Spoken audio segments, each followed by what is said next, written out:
The Sangha with great virtues, out of compassion, for the sake of this assembly and all living beings, please turn the wonderful Dharma wheel to teach us how to leave suffering, attain bliss and birth and death, can quickly realize non-birth. Cung thính đại đức tận thịnh, vì thứ pháp hồi cấp nhất thiết chúng sanh, thịnh duyên diệu pháp luân giao đạo ngã môn, như há liêu sanh tự đi khổ đắc lạc, tất chứng vô sanh. Homage to the Blessed, Noble, and Perfectly Enlightened One. Namo Saranto Suche Doye Alahadi Samya Samputosye.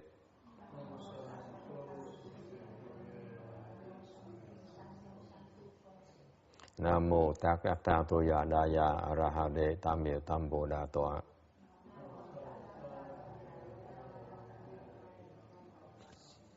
The unsurpassed, deep, profound, subtle, and wonderful Dharma in 100,000 million aeons is difficult to encounter. Now that I've come to receive and hold it within my sight and hearing, I vow to fathom the thus come one's true and actual meaning. Wu shang sheng sheng wei miao fa, bai jie wan jie nan zao yu, wo jin jian wen de shou zhi, yan jie ru lai chen shi yi. O Buddhas and Bodhisattvas, Venerable Shenua, Venerable Bhikshuni, all good note advisors, Amitabha. Chư Phật Bồ Tát, thưa Thượng Niết Hoại, quý sư cô, quý vị thiện tri thức, A Di Đà Phật. 诸佛菩萨，各位修复上人，各位善知识，阿弥陀佛。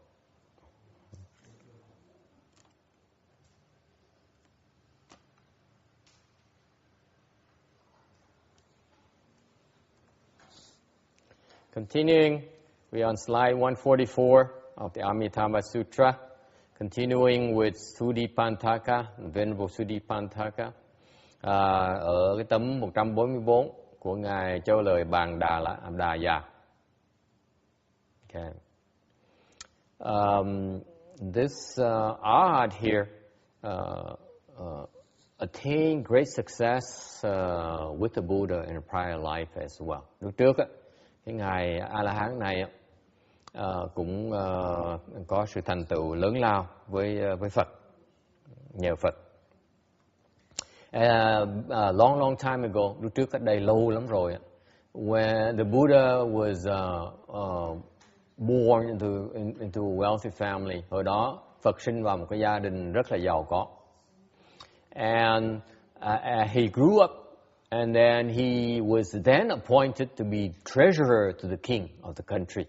Để khi mà Phật mà trưởng thành á, thì được nhà vua tấn phong làm thủ quỹ cho quốc gia.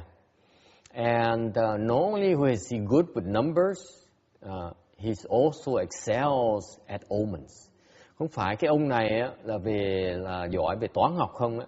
You have to remember back then, people are not that good in math. Same thing still is nowadays, especially with women. Quý vị phải nhớ, không phải ông này ông giỏi về toán học không á, mà ông còn giỏi về bói nữa. Phải như đời xưa, chắc là không khác gì đời nay. Đời nay mấy quý phụ nữ đó, rất yếu về toán học. Ông này ông giỏi, ông có bói, ông biết bói. One day, he saw a dead mouse, and he consulted with the stars and said, một bữa kia, ngài Đức Phật hồi đó trước khi mà thành Phật, lúc đó ngài thấy một cái con chuột nó bị chết, ngài mới coi bói, mới coi thiên văn, mới nói rằng someone declared that someone at a lowly station can pick up, if someone of the lowly station can pick up the dead mouse, start a business and have a wife. Thì ông mới nói rằng là có một người hèn hạ sẽ có thể lấy con chuột chết này, nhờ con chuột chết này mà làm thương mại và sau này có thể cưới vợ được. You have to remember back then as well. In order to marry, you have to pay for the wife. Hồi xưa cũng vậy. Still the case is the case today. How ước vậy? Why are you shaking your head, nodding your head? Still is the case. Không phải như hồi nay cũng vậy. Vừa thời buổi nay cũng giống như thời xưa, nhất là thời xưa muốn có vợ là phải có tiền, trả tiền để mà mua vợ. Thời nay như có một cái xã hội vẫn còn nhà làm như vậy. Anyway, so a very poor young man overheard the Buddha and decided to pick up the mouse. Thì lúc mà Phật mà tuyên bố nói như vậy, đặt lưỡi nói như vậy, thì bốn người vì thành niên đó rất là nghèo, nghe Phật tuyên bố như vậy thì mới quyết định là mình thử bằng cách là nhấc cái con chuột chết lên. Okay. And so he picked up the dead mouse and brought it to a tavern and sold it to the tavern's owner so that the tavern owner can feed the cat, and he got a coin for that. Ông này mới đem cái con chuột chết đó tới cái tiệm rượu, tìm cái bar đó, rồi bán cho ông chủ bar, chủ tiệm rượu, rồi ông chủ dùng con chuột đó để mà nuôi con mèo ổng, cho con mèo ăn, ông ăn. Thì ông chủ tiệm rượu mới trả một đồng tiền cho con chuột chết. Now the young man with the coin he bought molasses and then brought a water pitcher. Thì cái ông người thanh niên này mới mua đường, xong rồi đem một cái chum nước. And he would then give bits of molasses and later the water to flower gatherers. Thì ông này mới rất là xí nghiệp, kinh doanh xí nghiệp. Ông này tới mấy cái chỗ người ta đang hái hoa đó, ông mới bẻ, ông mới bỏ một tí đường vào nước để rồi ông cho mấy người hái hoa. And in turn, out of gratitude, the flower gatherers gave him some free flowers. Mấy cái người hái hoa đó mới cảm ơn, cái vị lúc mà hái hoa ngoài đồng nắng thành ra được nước là rất mừng. Remember when you gather flower out there in the field, it's very hot, like today, like a day like today. So to be able to have a drink of water, a sweet drink of water, is like today's version of a cold and refreshing diet Coke. Okay, thành ra giống như thời buổi này mà trời nắng như vậy, làm việc dưới nắng nhưng mà được một cái ly Coca để mà uống. So thành ra mấy người hái hoa rất là cảm kích, mới cho một đống hoa. So that's with the flowers, he saw the benefit in that, and so he continued to do that for several days in a row, and with the flowers he earned several coins. Ông này mới tiếp tục làm như vài ngày liên tiếp, mấy ngày liên tiếp luôn. Thì với những cái hoa mà ông được mấy người thợ hái hoa đó cho, ông bán đi, ông bán được làm được mấy đồng. And then one day the wind arose and blew the twigs all over the king's garden. Một ngày kia gió nổi, cơn gió lốc nổi lên, thổi mấy cái cành cây nó văng đầy tất cả sân cái vườn của nhà vua, vườn hoa nhà vua, vườn của nhà vua. So he struck a deal with the gardener to remove them. Thì ông này, người trẻ, thanh niên trẻ rất khéo, tới gặp cái người what's a gardener in Vietnamese? Người làm vườn. Thank you. See, all these important words I forgot them all. Mấy người làm vườn của vua đó nói là để ông thương lượng, để mà ông nhặt mấy cành cây. And so he gave some molasses to the playground children and control them to pick up the twigs. Thành ra ông mới đồng ý rồi một cái, ông ra, ông lấy đường, ông cho mấy cái đứa con nít đang chơi ngoài đồng á, biểu nó, ta cho mày đường thì tụi bay tới lượm mấy cái cành cây cho tao. So with the twigs, he sold them to a person who makes pots. Okay. Who paid 20 coins for them and gave him many bowls and vessels. Là khi mà với những cái cành cây mà nhặt đầy hết cái vườn của vua đó rồi, vườn của vua rồi, thì ông này mới gặp một cái người thợ làm sành.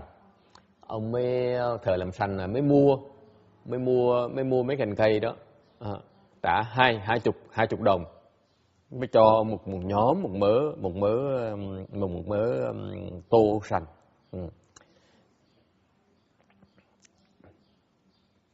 And then he supplied the grass mowers, 500 grass mowers with free water, and he says, "You don't have to pay me, just return the favor later."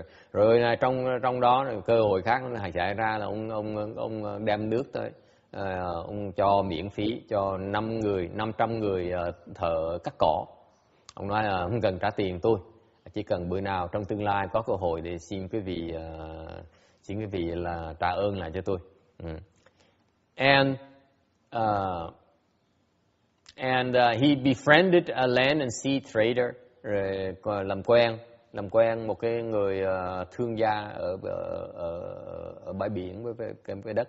And he's informed that there's a horse trader coming to town with 500 horses to sell.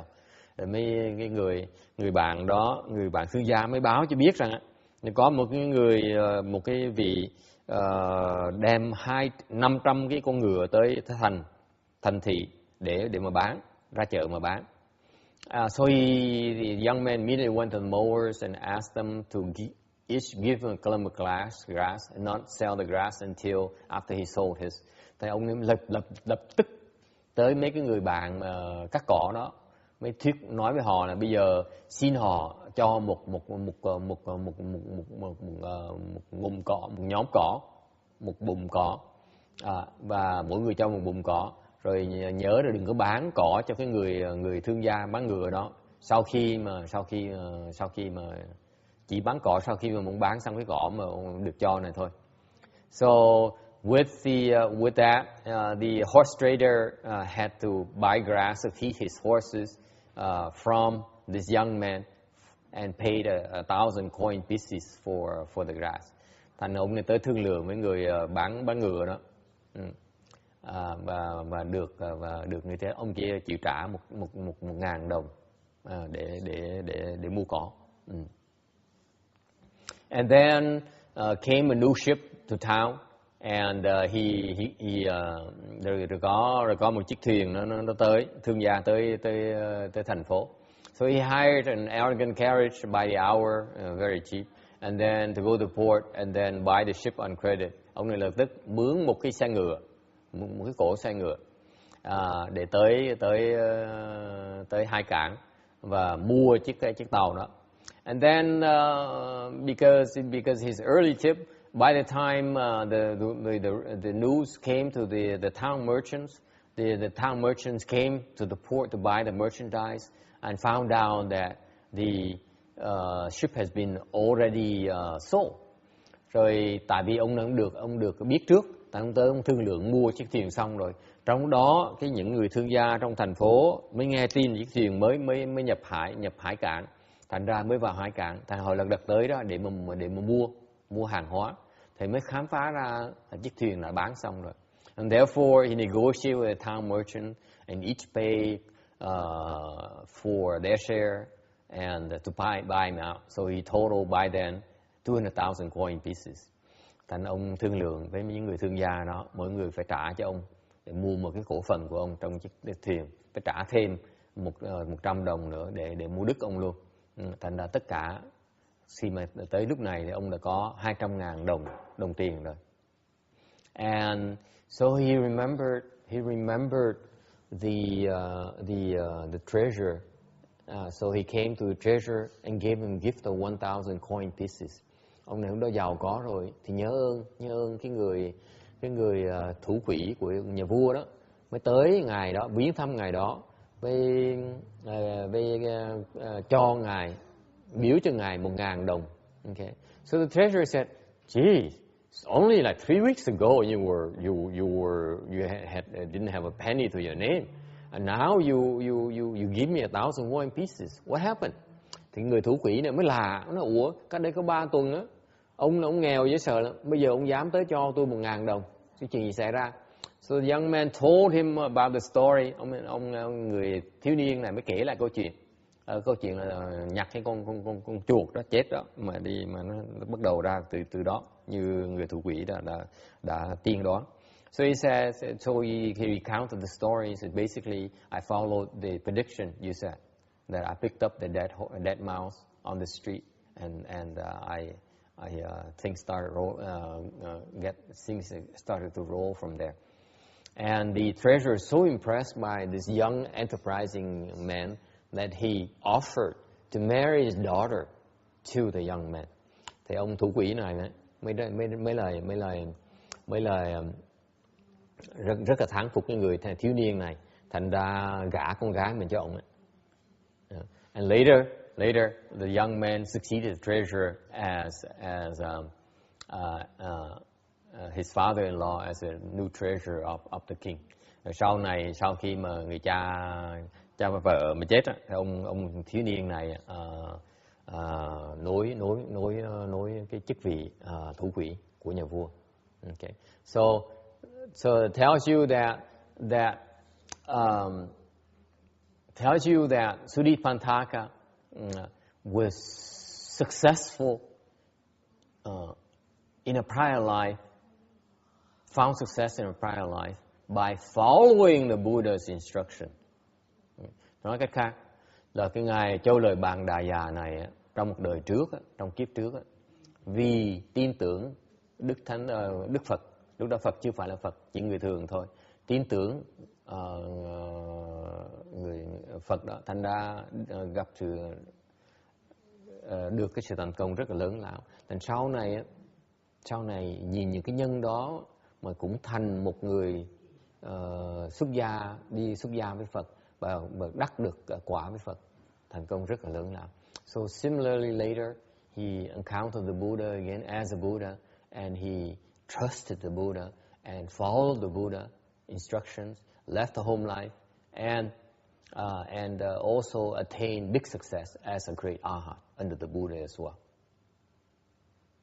Okay, so history repeats itself.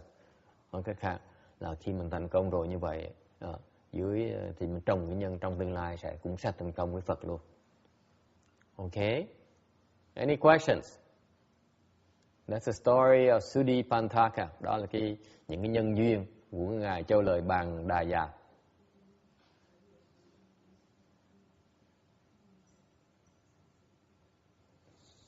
All right. You know, sometimes you cannot underestimate the fact that the reason you trust the Buddha and you trust your teachers because in a prior life you listen to the teacher's instructions and you found great success. Quý vị đừng coi thường cái chuyện này. Cái chuyện nó có vẻ nó hơi hợt, nhưng thiệt ra cái quan trọng là cái bài học là như vậy. Lý do mà mà quý vị vô hình chung bỗng nhiên người ta nói mình tin, là tại vì thường trong quá khứ mình đã từng tin cái lời nói người đó rồi, thành nhờ cái lòng tin đó mà mình đạt được cái sự thành công. Okay. All right.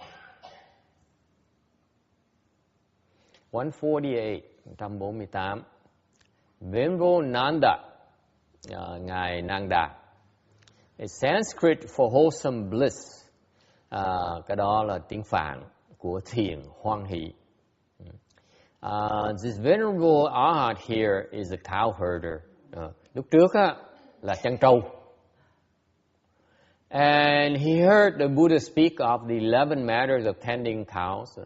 Lúc đó Phật mới thấy người chăn trâu này mới thuyết cái pháp, cái 11 pháp của chăn trâu. And using tending cows as an analogy for cultivating the way. Thì Phật dùng cái chăn trâu giống như là tu hành vậy đó. Dễ sợ không? Cái pháp, Phật pháp dễ sợ không? See, this is how amazing, how incredibly wise the Buddha is. He looks at a cow herder and he says, I have 11 dharmas of cow herding, and as an analogy for cultivation. And this cow herder heard of it, and he was very impressed. He said he decided to leave home life and then became an arhat. Ngài Ananda nghe cái pháp Phật giảng pháp hay quá, mê nhất định xuất gia. Xong thời gian sau thì đắc được A La Hán quả. Okay. On one occasion, the Buddha instructed him to teach a group of 500 bhikshunis. Một bữa kia, một cái thời buổi kia, có cái duyên đó, Phật mới ra lệnh cho ngài Ananda này nói pháp cho một nhóm 500 vị tỳ kheo ni. And hearing him speak, all of them, all 500 of them, attain arhatship. Okay. Thì nghe ngài thuyết pháp thì 500 vị ngài 500 vị tỳ kheo ni này đều đắc A La Hán quả hết. Okay. This is how easy it used to be. Nó hồi trước tu hành nó dễ dàng như vậy đó. Tu hành đó là nghe một lần một bài thuyết pháp là đắc A La Hán quả. Back then people listen to a dharma, to dharma being spoken, and then they attain arhatship. Is it possible? Có được không? Huh? Is it possible? Not now. Nói bây giờ chắc không được đâu. Hả?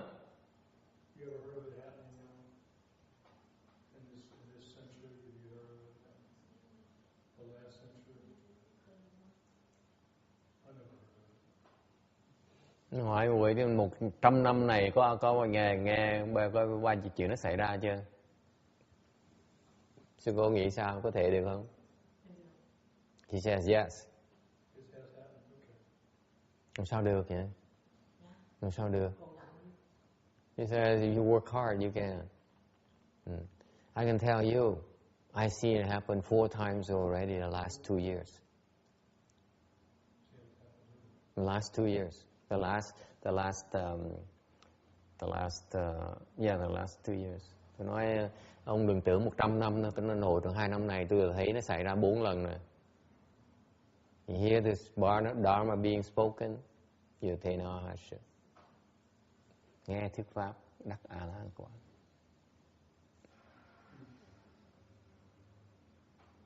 You cannot underestimate the power of the dharma.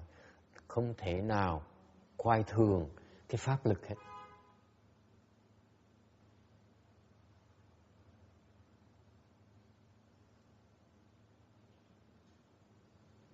Okay? You have to listen to the Dharma. Phải nghe pháp. You have to keep on listening to the Dharma. This is why we do it. The Samadhi in the morning and the Dharma in the afternoon. Bởi vậy, phương pháp mình huấn luyện, mình luyện định lực buổi sáng, huệ lực buổi chiều. Okay? Because just like you, I'd rather spend Saturday or Sunday afternoon doing something else more interesting. Okay, but it turns out that you need that kind of regimen to speed up your cultivation.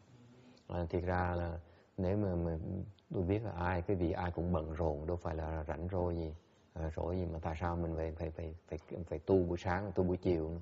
Tại có mình cần cái đó. Okay, cần sự thăng bằng.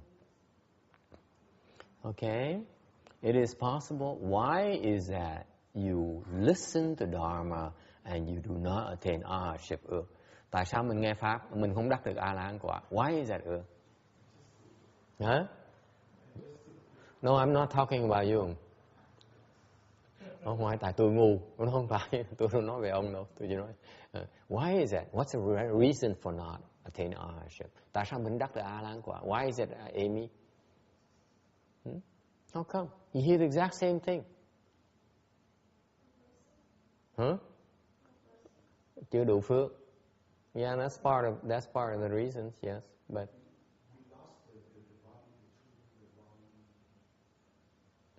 yeah, fundamentally, it's about blessing. That is true. Nói là chung quy là cái phước. Okay? Khi mà phước mình nó chín, tự động mình sẽ được. When your blessings mature, you will attain arhatship. No two ways about it. Okay? There's no magic behind it. It's blessings. Nature is, whether you have enough blessings. When the right blessings mature, you got it.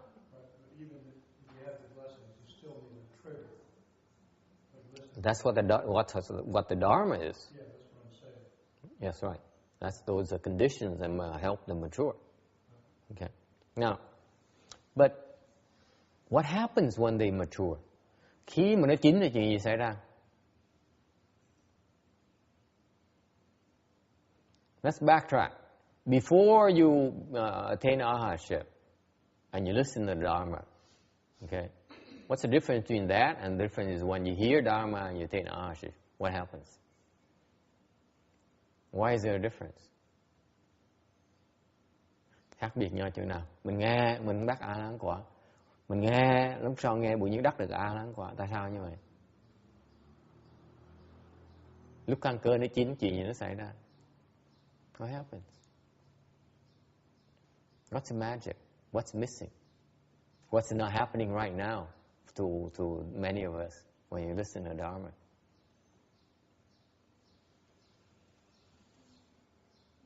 Hiện bây giờ mình nghe pháp đó, mình đắc A La Hán quả. Tại sao như vậy? I thought you might be interested in knowing why not, right? Trước giờ thầy cứ chỉ trích quý vị hoài. Chắc quý vị thắc mắc một tí, tại sao thầy cứ nói pháp mà tôi không có được quả gì hết vậy? Tu nghe hoài mà không được quả gì, kỳ cục vậy. Why not? 入境为什么？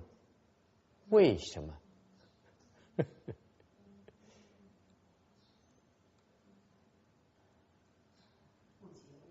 Huh?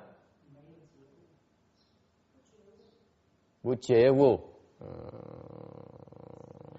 Not quite. How do you say not quite in Chinese? 也不退.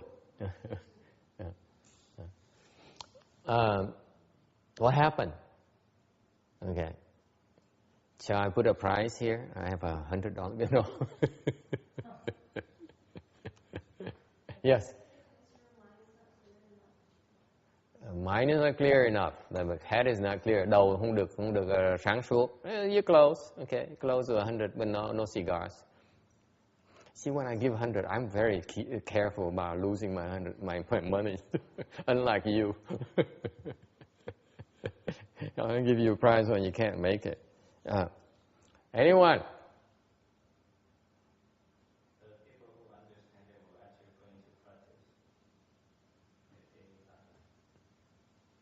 Not quite. Yeah, close, but not quite. Hiểu thì mình làm được. Yes, Janice.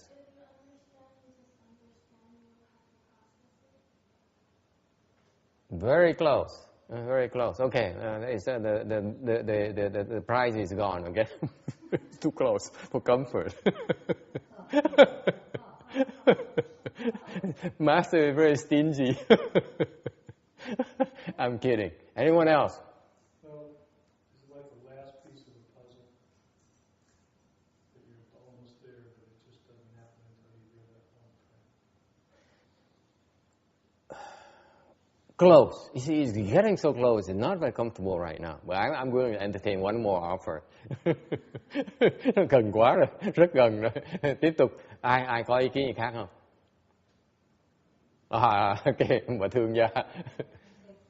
Con suy nghĩ có thể là cái căn cơ mình chưa có đủ thành, căn cơ chưa đủ có phước nó chưa dính thành ra mình không tiếp thu được.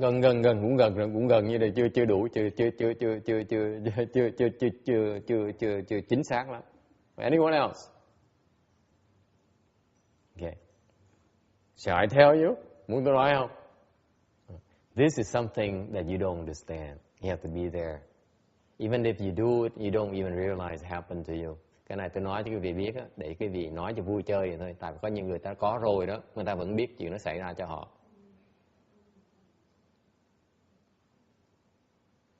Okay? Lúc mình còn tối á, when you still confused, okay, and you hear of the Dharma, nghe pháp đó, lúc mình còn đầu óc mình còn tối nghe pháp á, okay, mình không tin. Deep down you don't believe. Không tin.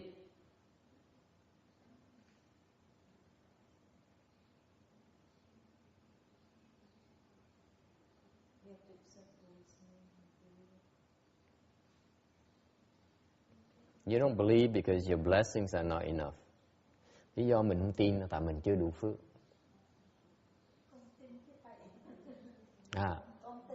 Tin như đều đó.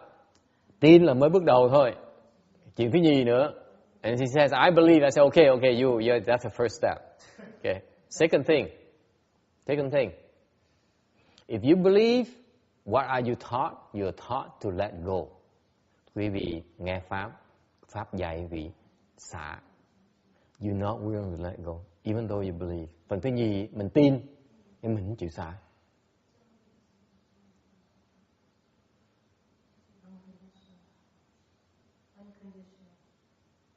So you may believe, they say, okay, he hasn't lied to me yet.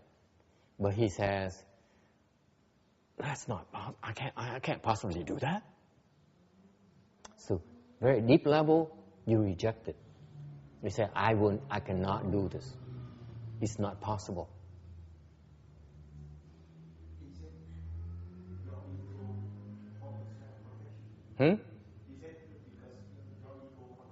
Ego says it's not good for me.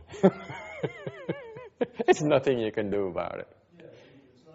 Yeah, the ego says, this is not good for me. It's right, because, if you do it, then the ego disappears. It suffers a loss. The ego says, I cannot possibly, this is not good for me. So even though we say, nghe có rõ, cái thằng ngã mình á, nó nói, làm như vậy không có lợi cho mình. Thì mình chịu làm. Có nhớ không? Thằng ngã, nó nói, cái này tin được. Đó là ngã. See what happened? The ego says, I believe this. Right? Bác nghe rõ. Ngã bác nó nói, tôi tin cái này được, tôi tin. Tại ông thầy ông chưa bịp tôi thôi. Tôi chưa bắt ông bịp chỗ nào hết á. Thì tôi tin cái này được. Ok? Rồi khi mà tới lần làm á, thì nó không chịu làm.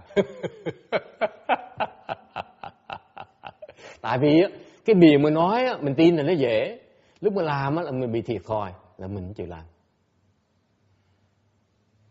Hiểu không? What happened is that if you believe, because at a logic level, at a theoretical level, it's okay to be convinced. But when you have to do it, that means you have to take a loss. And you are not willing to take a loss. The ego does not like losses. Cái bản tính của cái ngã của mình á, nó không thích bị thiệt thòi. Chịu làm. Thấy nó tế gì dễ sợ. You see how subtle it is. This is why even though the people reach arhat, they don't realize what happened. Thành ra những người mặc dù tới đắc A La Hán quả này nọ, quả sơ quả, nhị quả, tam quả này nọ đâu có hiểu đâu. Không hiểu cái chuyện nó xảy ra như vậy nữa. Không hiểu, không biết như vậy sao mà dạy người ta mà được. If they don't realize that it's happening, how can they teach others? Cái pháp họ chỉ đó, họ chỉ pháp trật, cái pháp nó không nêu rõ ra cái sơ hở mình, tại sao mình không tới được. Tại vì khi mà người ta tới đó, tại người ta cái phước do người ta tới đó, chứ không phải tại người ta hiểu được cái pháp để mà tới đó. Cái pháp để mà dạy người ta tới đó. Người ta có cái phước để được cái quả đó, để không có cái phước để dạy người ta được cái quả đó. Hai cái loại phước nó hoàn toàn nó khác nhau. Listen to me very carefully in English, because what I said in Vietnamese is very important. The reason that they attain the fruition is because they have the blessings, they accrued enough blessings to attain arhatship. Right? That's their own blessings. And so even though they attain arhatship, they don't know how it happened. Right? Just like you win a lottery. You just, I win a lottery. I made money.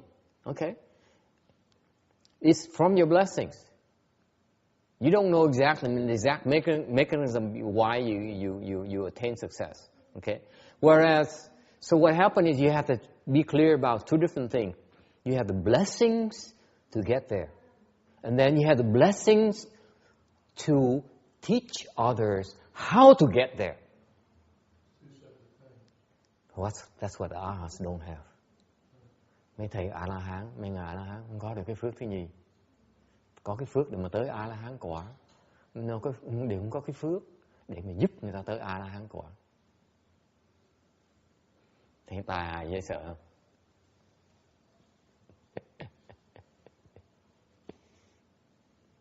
Không có cái pháp mà tới đó. Thành lý do tại sao đệ tử tới đó. So what happens?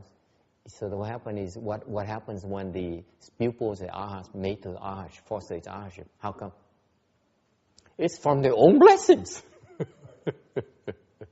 You keep on doing long enough, you have enough blessings. Tại sao đệ tử họ mấy ngày tứ quả A-la-hán tới A-la-hán quả mặc dù cái pháp họ nó yếu? Tại vì họ cứ tu hoài tự động, cái đủ phước tự động nó sẽ tới. So the trick there is they don't get there because they give up. Thầy hiểu rằng á, lý do cái vị chưa tới á, không phải là tại vì, quan trọng nhất là tại vì không tới được, tại vì quý vị bỏ cuộc. Cho nên đừng có bỏ cuộc, cứ tiếp tục tu, tích tụ cái phước đức, tự động sẽ tới. So what happens is you don't give up, you keep on accruing blessings, you will make it there. Guaranteed. It's you who's stopping it yourself. You say, I better give up. You cannot blame it on me. Okay? You decide to give up. Nghe cho rõ ràng đó. Okay? Quý vị tự chủ, tự quyết định rằng á, mình bỏ cuộc. Chứ thầy không bắt quý vị bỏ cuộc nha.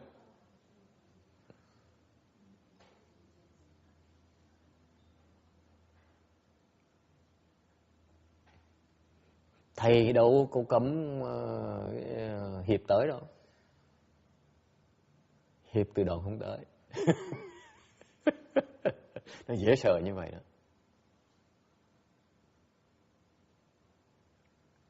Pháp mình đó, cho phép đắc quả. Đắc được. Tự động họ chặn họ lại, không cho, tự động không chịu làm.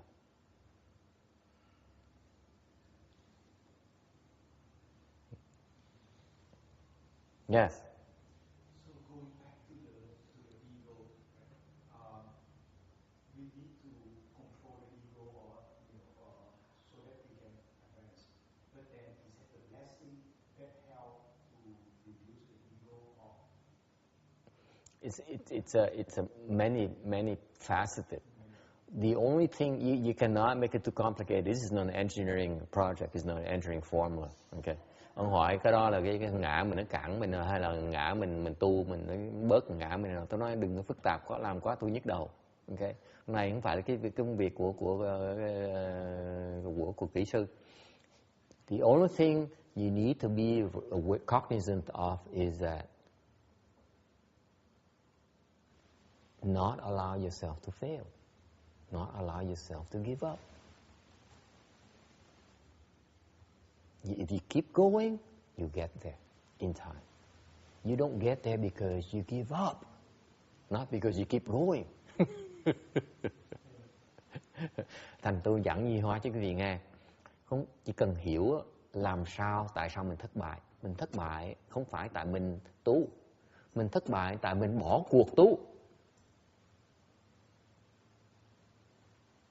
Mình bỏ tu. For example,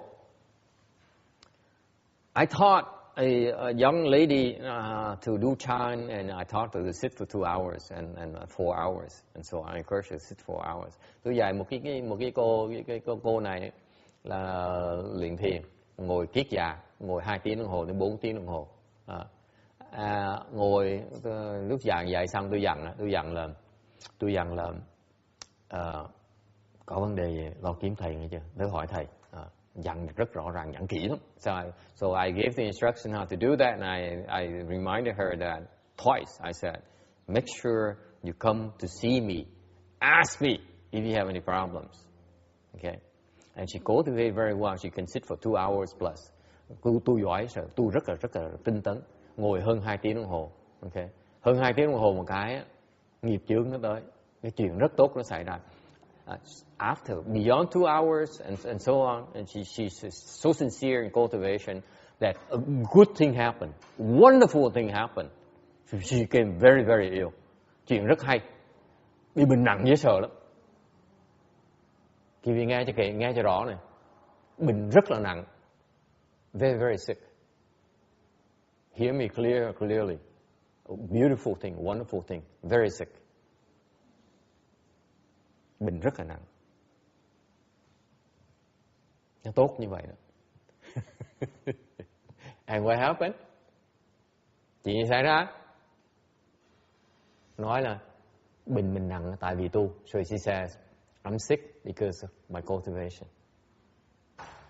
You see right or wrong? Đúng là sai? Hả? Wrong, trật, đúng. Ai đúng ai sai? Who's right, who's wrong? Ai đúng? Sai. She's right. She's wrong. 2 người sai, còn mấy người còn lại no opinion. Right or wrong? She's right.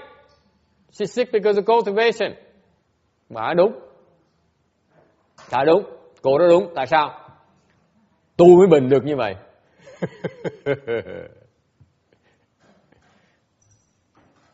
Thì bởi vậy cái vị tu mà không có người hướng dẫn nó dễ sợ lắm. Cái trật đường rầy hoài. This is why you need a guidance when you cultivate. Without guidance, you derail, you have no idea why.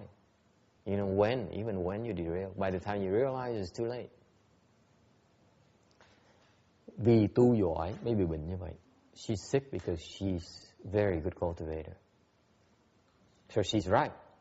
Okay? But then, because she's right, she's realized that, oh my goodness, I'm sick because I cultivate. Therefore, cultivation is no good for me. Thì bà, cái cổ đúng. Cô nói đúng là tại vì mình tu gắt cao mình mới bệnh như vậy. Bệnh như vậy, cái khổ khi mà biết hiểu như vậy rồi á, mới hay nghĩ rằng á, là như vậy là tai hại cho mình. She does not come and ask me. Không tới hỏi tôi. Nếu hỏi tôi trả lời cái bệnh nó rất là tốt. If she were to ask me, I said, that sickness is very, very good. So she decided that she could not trust me anymore. I'm the one who got her in trouble, and therefore she cannot possibly trust me to help her get out of trouble. Cái khổ như vậy nè, khi thấy rõ như vậy á, đúng như vậy thì mất lòng tin tu ngay lập tức, nghĩ rằng á, tôi là người xúi cho cổ để cô bị cái bệnh này. Thì làm sao thì tin tưởng tôi để giúp cô để thoát cái bệnh này được? Thành quyết định không tin, rút lui. So she decided not to believe and withdraw.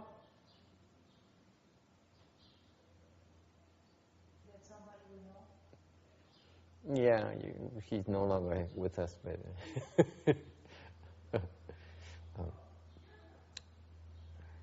no, not the person you're thinking of. Not that one. Okay. So anyway, you have to realize that that you're the one who decides to drop out. No one else is telling you to drop out. You decide to drop out. You decide you should fail. Tại nó vì nghe cho rõ ràng cái vì thất bại tại vì quyết định rút lui chứ không phải là vì không tu, vì tu hành. Okay, routine. You keep it up. Eventually you break through. If you stop, that's when you fail. Okay, that's what cultivation is about. Tu hành nói chừng đó thôi. Mình ngừng lại, mình bỏ cuộc là mình chịu thua. Mình không bỏ cuộc. Chớm chài dài muộn gì mình chớm whatever the expression Vietnamese. Có gì? Chớm chài dài muộn nghĩa là gì? Anyway, they don't even know the expression. Trước sau mình không tiếp tục tu, mình sẽ vượt qua hết tất cả. If you continue, you will overcome all obstruction. If you decide to drop out, you will fail. Okay. That is something that ultimately you decide on your own. No one else can decide for you. Cái đó là mình tự quyết định đấy. Không ai giúp mình được hết. Okay. Any questions? All right. So anyway, so they hear the 500 bhikshunis hear the Dharma attain ownership. 500 vị tỳ kheo ni nghe pháp, nghe thuyết pháp, đắc A La Hán quả. Okay, because what happened at that point in time when you become an arhat, a fourth stage arhat, and so on. Anh quý vị khi mà đắc cái quả nó lúc đó, what happened? You hear, you believe. Nghe pháp, tin. And number two, drop. Nghe tin một cái, xả. Cái lúc xả đó là đắc quả. That very moment when you decide to drop that extra weight that you don't really need at all, that's when you accomplish arhatship. Ngay lúc đó,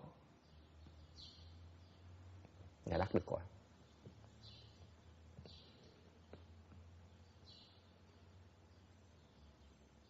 Isn't that wonderful? Thấy nó dễ sao? Dễ dàng dễ sợ không? You hear, you drop, you got it. Nghe mà dám xả là được. For example, I give you an example. Okay, nói ví dụ nghe. Let's say you like chocolate. Cái gì thích ăn sô cô la. So he says, Darwin says, sermon says, chocolate. That's empty. Giảng pháp quý vị nói là cái sô cô la thiệt ra nó là không. Amy immediately says, yeah, I like to believe it. He hasn't lied to me yet, but I still like chocolate. Thành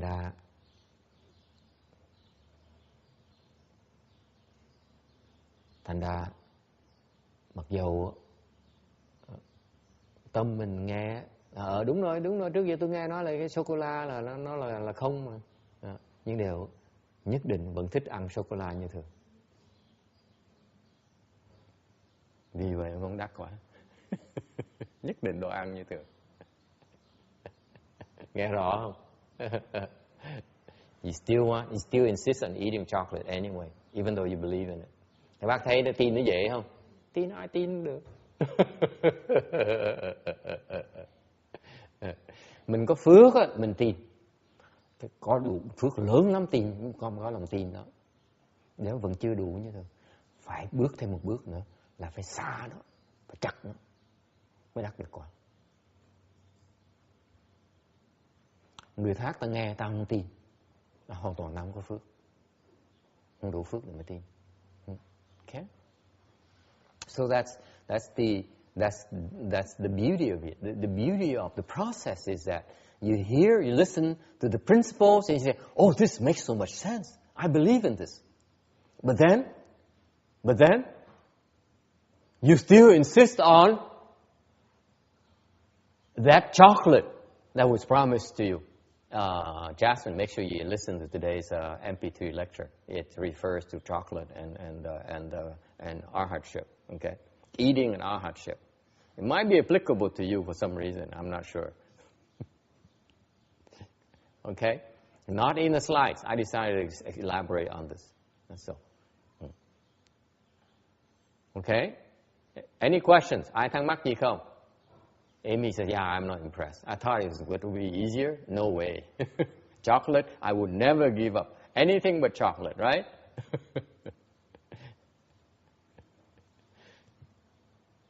It's deeply ingrained in you. A very deep level, a low level, you say, I cannot live without chocolate. Ask the boys and the young girls who's walked in here. They can tell you flat out. Okay? That's why even though you hear the chocolate is empty, you still insist on eating chocolate because it's so important to you. Can you separate the two, the faith, the belief, from the actual dropping, the letting go?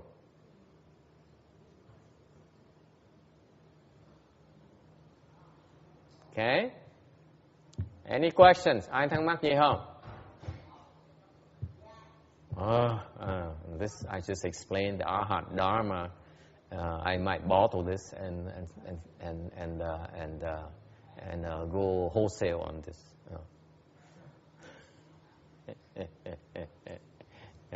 All right. Why so? Because in the past, the Vimbalananda was a king with 500 concubines. Hồi trước, kiếp trước á, cái ngài Đăng Đà là một vị vua có 5 cái vị vương phi luôn. The king was a great Dharma protector, built many pagodas, a great pagoda in honor of the Buddha. Hồi đó ngài vua này, vị vua này là một vị đại hộ pháp, xây một cái tháp rất lớn để mà cúng cho Phật. And these women here, his 500 wives made daily offerings at the pagoda, and they vowed that to obtain liberation in the future with the king. Về những cái 5 vị cung phi này, vương phi này, cung phi này mới mỗi ngày cúng cho cái Phật tháp và phát nguyện rằng trong tương lai sẽ đắc đạo với vị vua này. So the beauty here is that through the act of offering, their accomplishment were interconnected. Cái hay như chỗ này, vì cái pháp mà bố thí đó, nhà vua xây một cái tháp đó cúng cho Phật đó, để cho vị cung phi này tới cúng dường cho Phật ở cái tháp đó. It's through the building of the pagoda for his concubines who make an offering to the Buddha.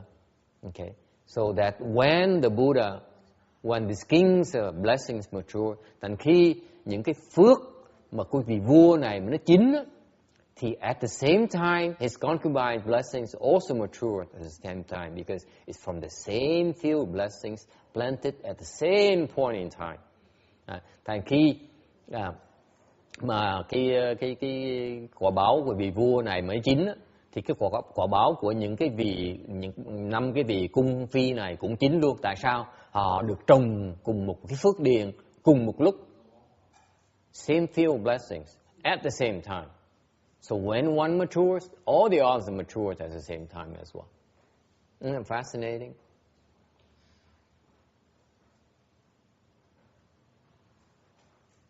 Okay, and that's why they obtain arhatship. Vimbalananda is foremost in ceremonies. Ngài Nanda Đà là đệ nhất về nghi dung, những cái nghi lễ ngài là giỏi nhất. All right, any questions? All right, moving on to Venerable Ananda. Nói về cái pháp của ngài Ananda. He is a Buddha's first cousin. Ấy là người con trai của người em của mẹ mình. His name means rejoicing. Cái tên của ngài có nghĩa là khánh hỷ. Because he was born on the very day that the Buddha became enlightened. Tại sao? Tại cái ngày mà Đức Phật thành đạo thì ngài Ananda được sinh ra. And he left the home life under the Buddha at the age of 20. Lúc 20 tuổi thì xin theo Phật xuất gia. Tại sao vậy? Why did he want to leave the home life at the age of 20? Because he looked at the Buddha and the Buddha is so handsome, is so adorned. He says, nothing more beautiful in life than becoming a Buddha. Ngài Ananda tới cười lắm. Thấy cái dung mạo của Phật, thấy dung mạo Phật đẹp trai quá đi. Nói trời ơi, sao mà có người có thể đẹp được như vậy? Guys, can you believe that Venerable Ananda, a monk, a man, a prince, looking at another person, and look at this person and says, this guy is so handsome, he is so gorgeous as a person. Nhìn một người khác, thấy ta đẹp quá đi. He says,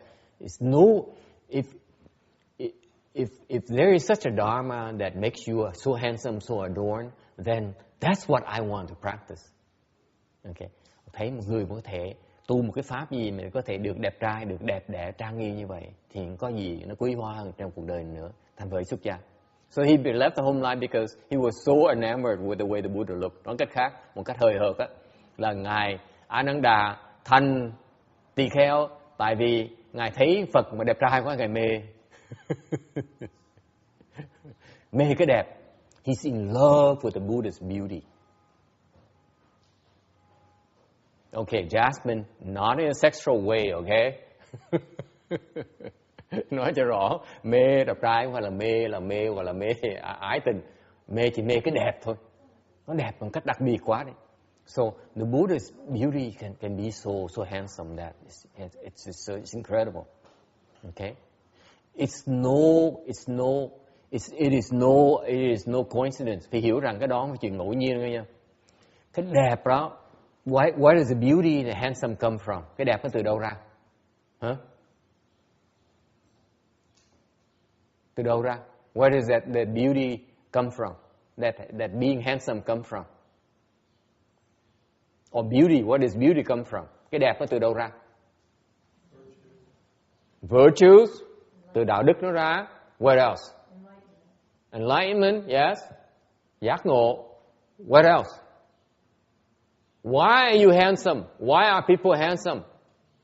Why are people so irresistible? Not only are they handsome or pretty, but they are irresistible, mind you. So outside, the beauty is very, very beautiful, but inside, they're also so beautiful as well, so you can't resist them. Bên ngoài đẹp, trong cũng đẹp nữa. Thành ra người ta khó mà người ta mê. Why is that?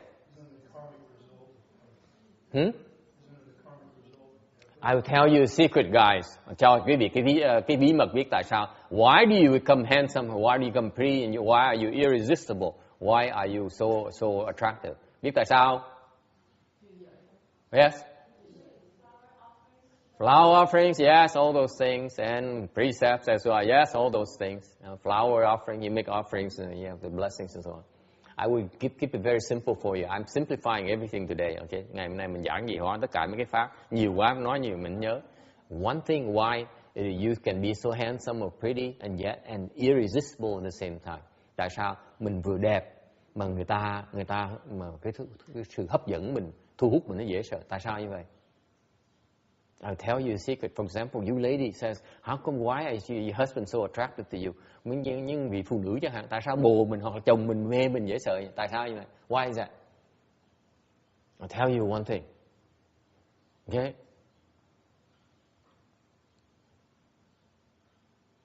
Irresistible goodness. cái thiền tột cùng. Nếu quý vị thiệt sự mà tột đỉnh đó, không có người đàn ông nào mà có thể mà không mê quý vị được hết. I'm telling the women, if you are good to the purest goodness, there's no man who can resist you. I certainly can't resist you. Chắc chắn tôi là mê rồi đó. Tôi nói trước rồi đó.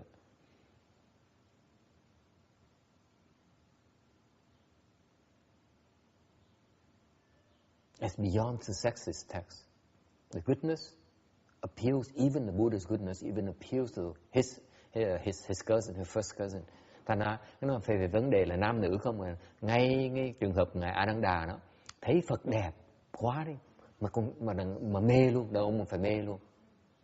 Mê cái thiền, cái tối cực thiền của Phật. So he's enamored with the Buddha's extreme perfection of goodness.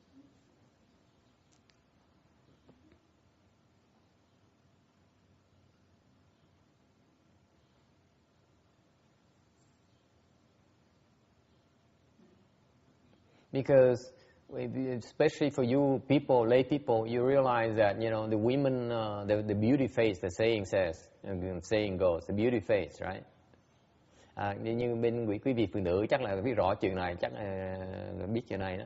Cái đẹp á, nó chỉ tạm thời thôi, không phải đẹp hoài được.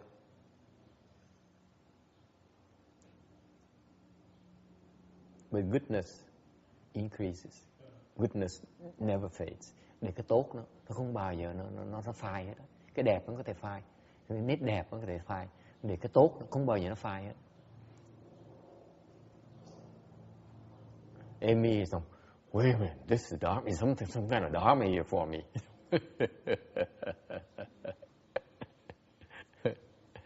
Okay, any questions?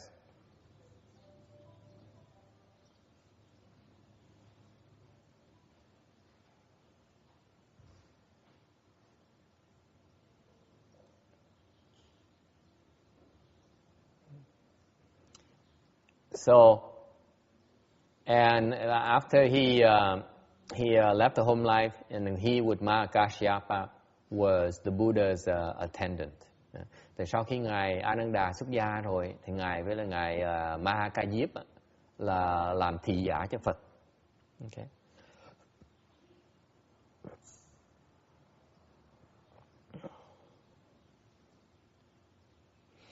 Thành ngài Mahakadiếp gọi là đứng trước, ngài Ananda đứng sau. So Mahakasyapa and Ananda was the attendant to the Buddha. So Mahakasyapa was the stands in front, and Ananda stands behind him. These are inseparable from the Buddha. Hai người này không bao giờ rời Phật hết. Okay. And he asked the Buddha to repeat his sermons before he left the home life, and he has amazing memory. He has photographic memory. He remembers them all. Mới ngài Ananda mới thỉnh Phật thuyết pháp lại cho ngài. Phật dùng thần thông thuyết pháp cho ngài Ananda nghe những cái bài thuyết pháp mà Phật lúc trước nói trước khi mà ngài Ananda xuất gia đó. Thì nói lại. Thì ngài Ananda trí nhớ rất là tuyệt diệu. Nghe là nhớ. Okay. Vì vậy ngài Mahakadiếp mới nói rằng that's why Mahakasyapa says that the Buddha Dharma great ocean has entered into Ananda's mind. Ngài Mahakadiếp mới tuyên bố rằng là cái Phật pháp mà đại hải đó, nước của Phật pháp đại hải đó đã thâm nhập vào cái tâm của ngài Ananda. Okay.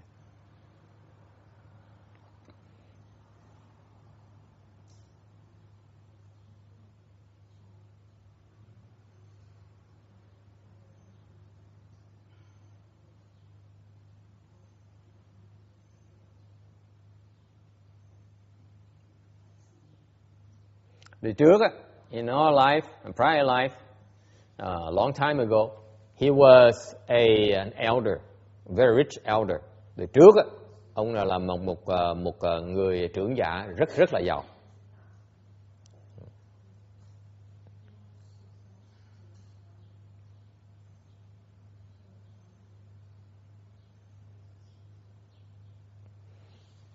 I don't know why my mind is so foggy today. How do you translate this, Amy? This section here, this sentence here.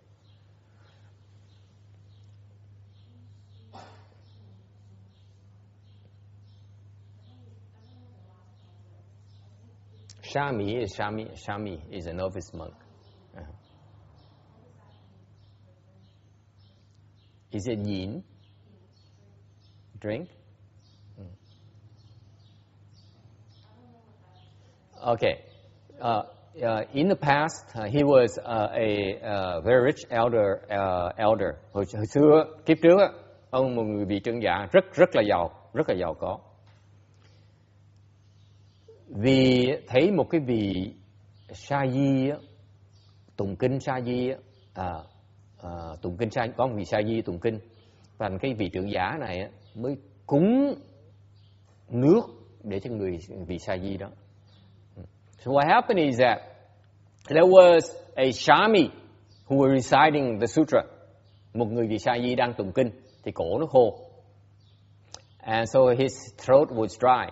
So this elder here offered this young Shami a drink. Thì người trưởng giả này mới cúng cho một cái ly nước để mà uống. Okay. And for that he ensuing he made a vow that when the small Shami becomes a Buddha, I vow that I will be his disciple who is the most erudite. Từ hồi đó thì ông sau khi mà cúng xong cái ly nước rồi mới phát nguyện rằng là khi nào cái người sa di này mà thành Phật á, thì tôi sẽ thành người đệ tử mà đa văn, người đệ tử mà uyên bác nhất của Phật. And that's why later on this Shami becomes Shakyamuni Buddha. Sau này cái người sa di này trở thành Phật Thích Ca Mâu Ni, rồi ông trưởng giả nó thành ngài Ananda. So later Shakyamuni Buddha, this Shami becomes Shakyamuni Buddha, and then that elder becomes Ananda. And that's why he has tremendous memory. Yeah, those are the causes and conditions for that. Bởi cái nhân duyên từ xưa nó trồng nó rồi đó. Okay, so he's foremost in learning, yes. Để nhất về nhất đa văn.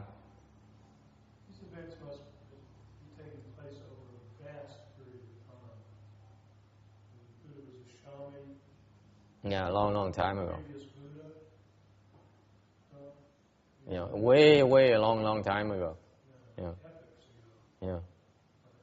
But what happens is you plant the seeds. When you do those things, you make these vows. For example, after we're done here, we vow to be born in Western Bliss Pureland. You're creating all those seeds, and when they mature, that's what you get reborn. Okay. All right. Từ xưa rồi. Tại sao nó xảy ra như vậy? Tại khi cái việc mình tu hành là mình trồng những cái nhân, thì để khi mà nhân nó chín thì tự nhiên mình được có quyền là hái cái quả. Thì dạng như là lát rồi sau khi mình giảng xong cái thuyết pháp xong rồi mình hồi hướng giúp người ta vãng sanh, trong đó mình nguyện sẽ vãng sanh. Tới mỗi mình làm như vậy, mình trồng cái nhân để sau này mình được vãng sanh, trồng cái phước để sau này vãng sanh. Khi những cái nhân đó nó chín, tự động mình sẽ vãng sanh. Okay, it's a matter of time. Với thời gian thì đương nhiên nó sẽ chín. Okay. Alright, 150. Venerable has 8 inconceivable states. Có 8 cái cảnh giới của ngài Ananda rất đặc biệt. Dân tu hành như vậy. This is how cultivators are. Never accept a special invitation. Không bao giờ nhận những cái lời biệt thỉnh hết á. thỉnh riêng mình thôi. What happens a lot is that people say, oh, I'm master, I like you so much. Please come to my house and I have a special meal offering for you and I offer you a lot of stuff as well. Như là con người gặp sư cô thì mê sư cô, nó ôi sư cô con tán phục sư cô quá, con thỉnh sư cô tới nhà con để mà con cúng dường trai, cúng dường đồ ăn sư cô, xong cúng dường cho sư cô. Con gọi là biệt thỉnh. Okay. What it really means here is that in Mahayana you don't have special invitation. Nói cách khác là bên pháp Đại thừa mình không có biệt thỉnh người ta. Thường người ta thỉnh người xuất gia tới nhà. What happens is when you invite leftfold people to come over to the house or to come over for special occasions, okay? You don't say I am asked for specific people, specific monk and nun. Okay, you ask for one monk, one nun, or two monk and nuns to come over. That's all you do. You don't ask. You don't spell out the names. Là cái pháp thỉnh đó, người xuất gia là nên thỉnh một cái người xuất gia hoặc là người tỳ kheo đi này nọ, chứ không nói tên người ta. Cả nói tên gọi là biệt thỉnh. Okay, if you spell out, you specifically request for a particular individual, then your blessings is not as great.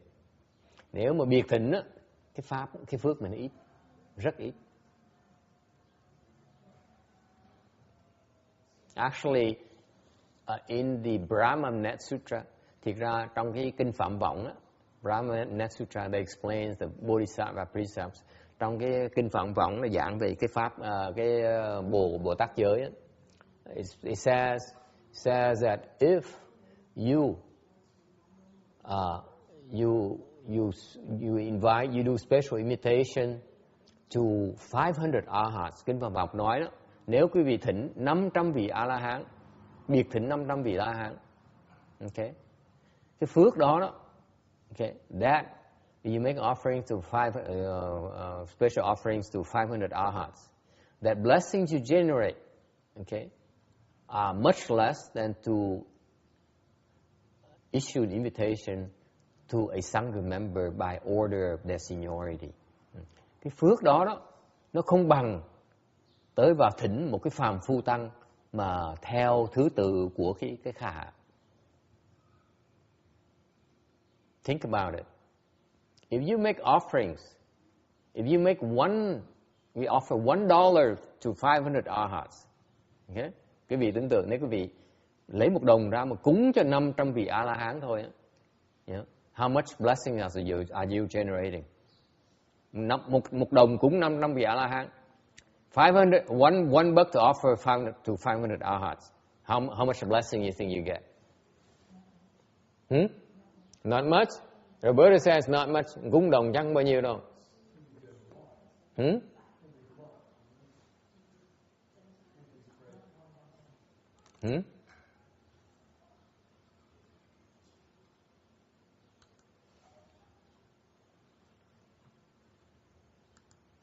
Let me see if I can find that somewhere.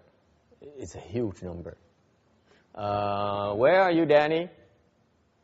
Hey, young man, can you go to chapter 11 of section 42? That's where it spells out the multiplier. Okay. Find the multiplier for making offering to one arhat. Right?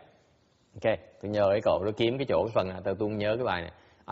I have the slide somewhere, but I forgot already. I don't remember the exact where I put that. What happened is that when you make an offering to an arhat, there's a multiplier. Quý vị phải nhớ như vậy này. Nếu mà quý vị gặp một người A-la-hán, mà cúng cho người A-la-hán đó, cái vị A-la-hán đó, okay, thì mặc dù cúng $1 thôi, đều tại vì người ta là cái thánh nhân, thánh tăng, thành ra cái phước báo nó rất là lớn. Because this is a sage, therefore there's a multiplier for sages. That multiplies your offering of $1 into a huge number. And hopefully Danny can find out what that number is. Danny is very good with internet search and so on. And hopefully he should find it in the next few seconds. Section 11. The increase in merit gained by bestowing food. That's right. To an arhat. What is the number, Danny? So, the Buddha said giving food to 100 bad people is not as... No, skip on to an arhat. Because I am dealing with a lot of skeptical people here, especially engineers and singers and business people and nuns and nurses and teachers and and programmers. That's why I want to give you I want to quote you from the Buddha, because now you would never believe me. Giving food to 100 million arguments is not as good as giving food to a single arhat. Giving food to 1 billion arhats is not as... No, do the argument. An argument. An argument. How many arguments? 100 million arguments. So basically, with $1, for $1 to 500 arhats, you get back how much again? 100 million? Yeah. Okay, you're getting back more than 100 million bucks. Guaranteed. Quý vị cúng $1 thôi á. Okay, cái phước đức quý vị với một vị A-la-hán thôi, một vị A-la-hán thôi nha. $1 cho một vị A-la-hán là quý vị tạo cái phước 100 triệu. 100 triệu đồng.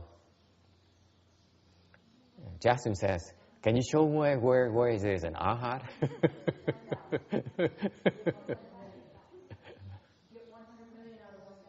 $1 to an arhat, the blessings you generate for yourself is equivalent to $100 million.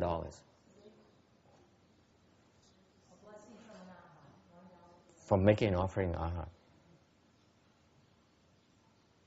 Now you know why the Chinese are very smart. They go to Master Shen Hua and make offerings to him, whatever he needs. That's why people are so wealthy.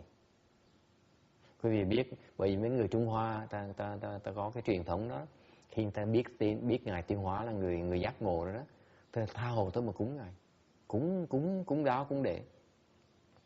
Tại họ biết trong cái truyền thống bên người Trung Hoa cúng cho thánh nhân á, nó lời không thể tưởng được. Cúng $1 lời ra 100 triệu, thành là 100 triệu, hơn 100 triệu luôn.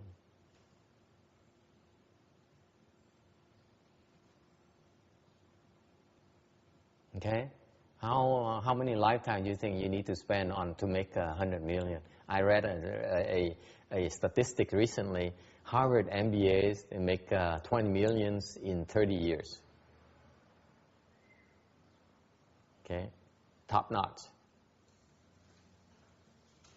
Top notch MBA is 20 million. Okay, Jasmine might be interested in this. MBA, Harvard MBA, top MBA school, top paying, top earning. Okay, as well. 20 million through the lifetime, 30 years, career span. 20 million.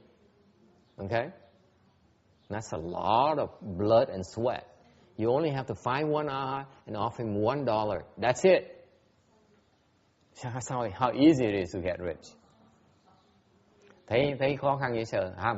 Mấy tụi bên xí quản trị xí nghiệp á, mấy chương trình huấn luyện giỏi nhất á, là họ làm khoảng như 20 triệu một đời họ thôi. Trong 30 năm á, thời gian 30 năm á, trong cái nghề của họ làm 20 triệu đồng. Bằng này mình muốn làm 100 triệu hết, kiếm một vị A-la-hán cúng $1 thôi.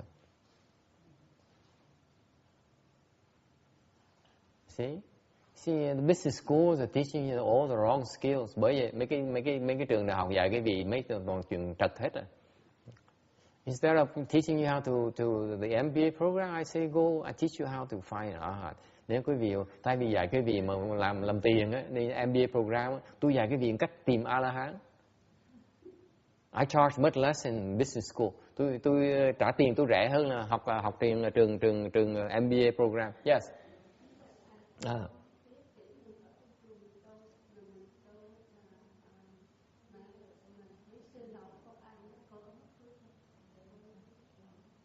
Ai nghe không rõ, xin nói nhắc lại.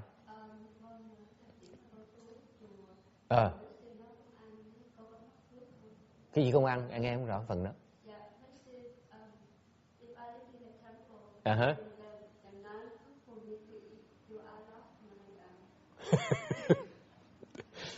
Yes. Yes. Yes. You lose a lot of blessings.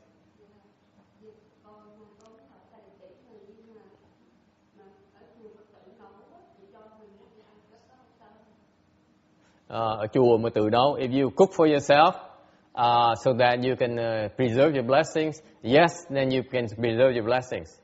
Yes. Okay. So now you start cooking for yourself.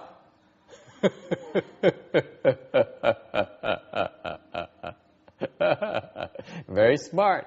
Now it's beginning to understand. It's a blessings business. Cultivation in Mahayana, folks, don't get me wrong. Okay, cultivation is not about chant, it's not about reciting Buddha's name, it's not about tantrics, it's not about 42 hands and eyes, it's not about precepts, it's not about all those things. I'm telling you, revealing a secret about cultivation here. It's all wrong. You see, all the people who out there who says, oh, I have the best Dharma for you. I have 42 hands and eye Dharma. I have chant Dharma. I have Shurangma mantra. I have Tabejo. I have Chunti, Zhou, and all those Dharmas, okay? I have the best Dharma I can teach you, $3,000, okay? Cheap, okay? No such a thing. I tell you the most important Dharma you practice. Not Tabejo, not the Tantric, not Dalai Lama, not reciting Buddha's name. I'll tell you what the secret is. Making offerings to sages. You make offering to sages. Any kind of offerings. You make offerings. You make offerings. That's the first Dharma you practice. Unless you know how to make offerings, unless you make enough offerings, you cannot practice any other Dharmas they tell you. You cannot practice Dabejo, you cannot practice Leng Yen Zhou, you cannot practice the hands and eyes. Case in point, my late father was the first few disciples who were transmitted 42 hands and eyes. Never practiced it. Never. Not enough blessings. It takes a lot of blessing to practice these heavy-duty dharmas.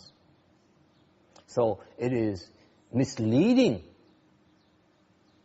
Do not be misled into thinking that you go and learn by these fancy dharma doors. No, the first thing you do, you plant your blessings.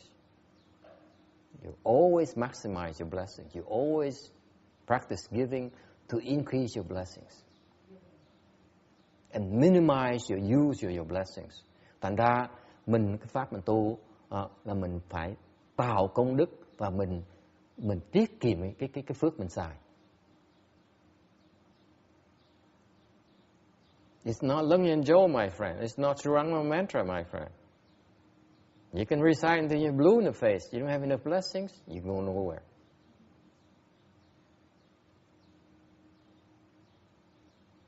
Okay? This is one of the Dharma is very, very difficult to explain to you because it sounds like I'm asking you to make offerings of money. No, I'm not. I'm teaching you about making offerings. Okay? The Westerner is very difficult to teach it to the Westerners because they say, if I give you something, what is it I'm getting back in return?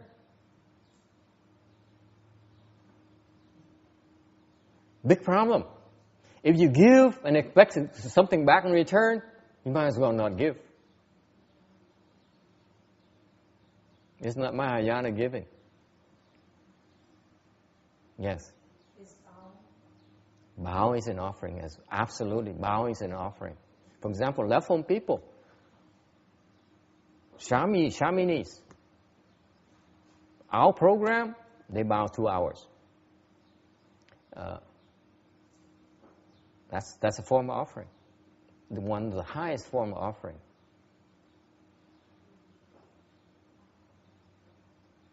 Okay.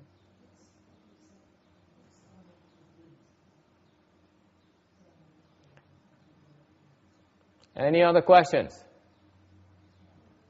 So, that's why instead of going for the MBA program and spend, Harvard program is $100,000 for 2 years nowadays at least.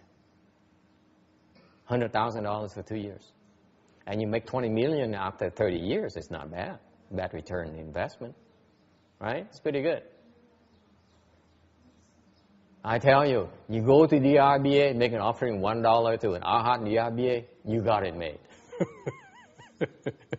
Never mind about the MBA program. Right?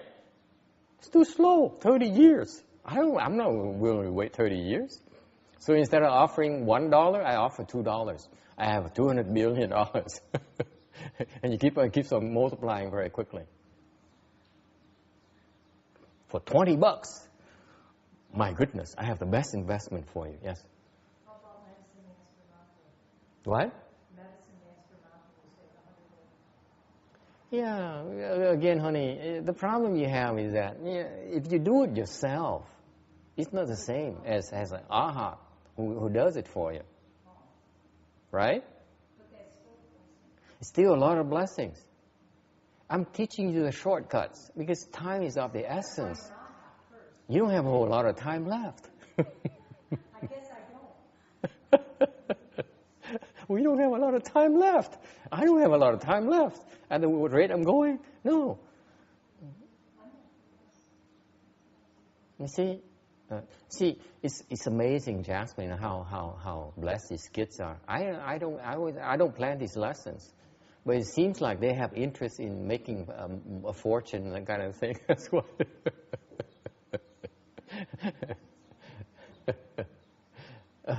Anyway, any other questions?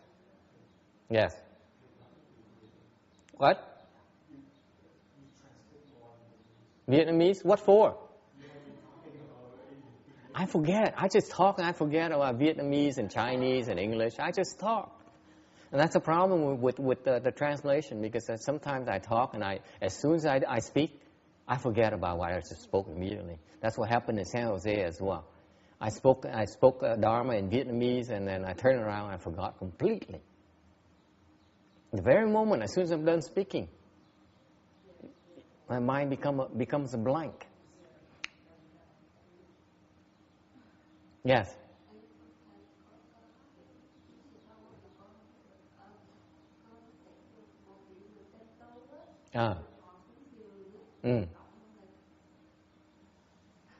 Okay, ask in English because it's probably easier for you. It's easier for me as well.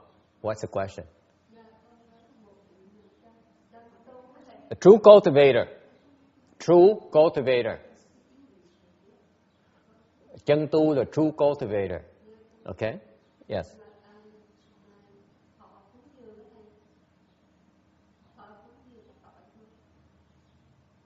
Thì sao? What's the question?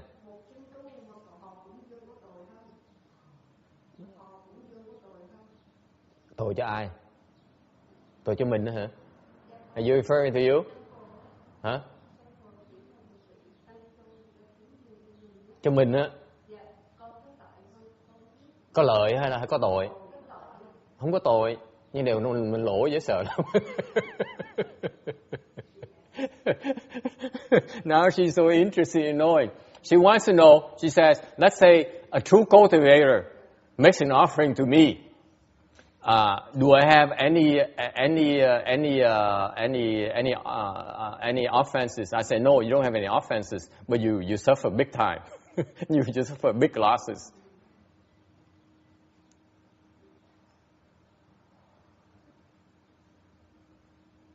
Okay? She will stop cultivating a temple very soon. Cô sắp dời chùa rồi. Any other questions? Good questions. This is a wise one. Cái cô này thông minh lắm. She's very wise. I'm very impressed. Good questions, by the way. Very good, excellent questions. I know where you're going, and I don't care to elaborate on that.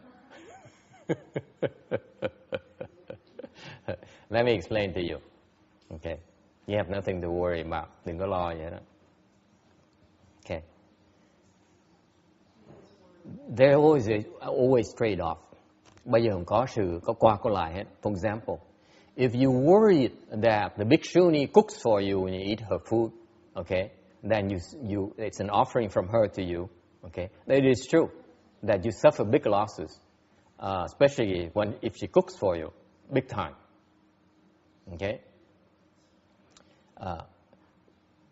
Tại vì nếu như mà cô này cô lo là để mà còn mình mới mà là chưa phải tỳ kheo ni mà để thì kheo ni mà nấu cho mình ăn á, thì mình ăn cái đồ ăn đó là chết, là tổn thất rất nhiều phước. Cái đó đúng. Okay. So that is true. However, if you spend the time to cook for yourself, ngược lại nếu mình bỏ thì giờ mình sợ lỗ phước đó, mình bỏ thì giờ mình tự nấu cho mình á, then you have no time to bow to the Buddhas. Thì mình có thì giờ để mình tu, mình lạy Phật. Okay? Then you are generating no blessings at all when you cook for yourself.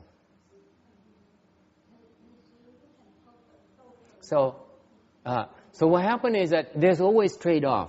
Okay? There's always trade-off where, let's say, you use some blessings and you generate blessings, but you cannot be obsessed about it, because if you practice the Dharma will take care of the balances, make sure you come out ahead. Thành ra mình hiểu pháp là mình hiểu thôi, điều mình không thể nào mà mình quá tỉ mỉ đi. Tại cái pháp á, phải nhìn cái pháp là tất cả cái pháp tu là tất cả từ đầu tới cuối, để mình có cái sự thiệt thòi, có sự dùng, có sự tạo ra cái phước. Okay? You cannot say that I only want to generate blessings, I cannot use blessings. Then you cannot cultivate. Nói cái khác, mình không thể nói rằng mình tu là mình chỉ muốn tạo phước nhưng mình muốn dùng phước. That is smart. It's very wise for you to go that route. That says, okay, I'm in a business generating blessings and not using my blessings. That's very smart. However, you cannot possibly do that. Để mình làm gì cũng được. Mình tổn phước. Mình sai mình tổn phước. This is why I try to that's why I would like you to spend another year. I know you've been a Shamini for many years now. I want you to spend one more year to cultivate the Mahayana Shamini Dharma door, so that to prepare you to generate blessings for you, so that you have the blessings to cultivate down the road. Okay, so the Dharma will take care of that. You cannot be too obsessive about shouldn't be too worried about it. Okay, don't worry about it. Okay, for example, you shouldn't worry that you shouldn't take any money from, let's say, from me or from someone else. Of course, it is very smart of you to worry about if you take money from me and that I happen to be a second dhyana kind of cultivator. Boy, you suffer big losses according to the Danny's chart of multipliers. That is true. Okay, but on the other hand, if my purpose is to help you cultivate, I would not do anything to make you suffer losses that you cannot handle. Okay?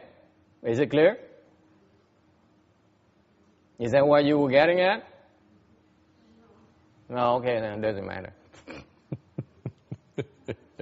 Any other questions?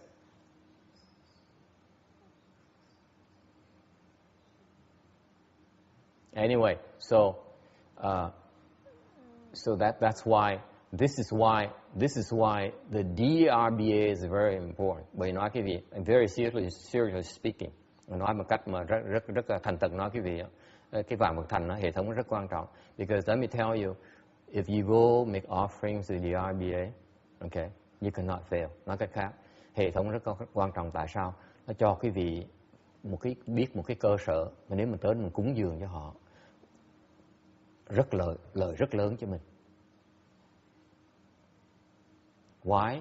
because you go there, especially if you have the blessings to make the offerings while Master Shen Hua is still alive. Make sure you go and say, Master Shen Hua, I have 1 penny for you.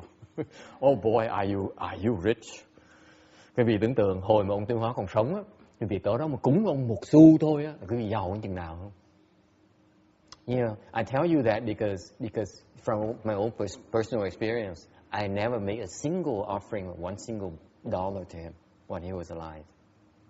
And how stupid I was. Nói cái vị nghe tôi nghèo nàn như vậy đó. Lúc ông còn sống tôi gặp ông mấy lần đó, lập ông thầy luôn nữa, chưa bao giờ cúng 1 xu nữa.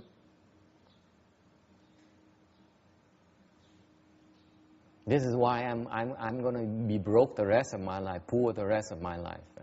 Bây giờ tôi không bao giờ giàu được hết. Okay. Have to make offerings, especially to sages.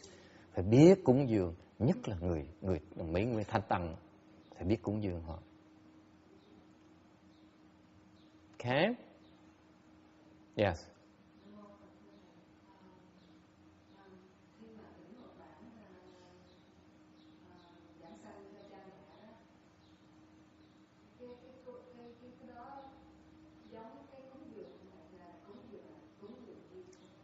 Okay.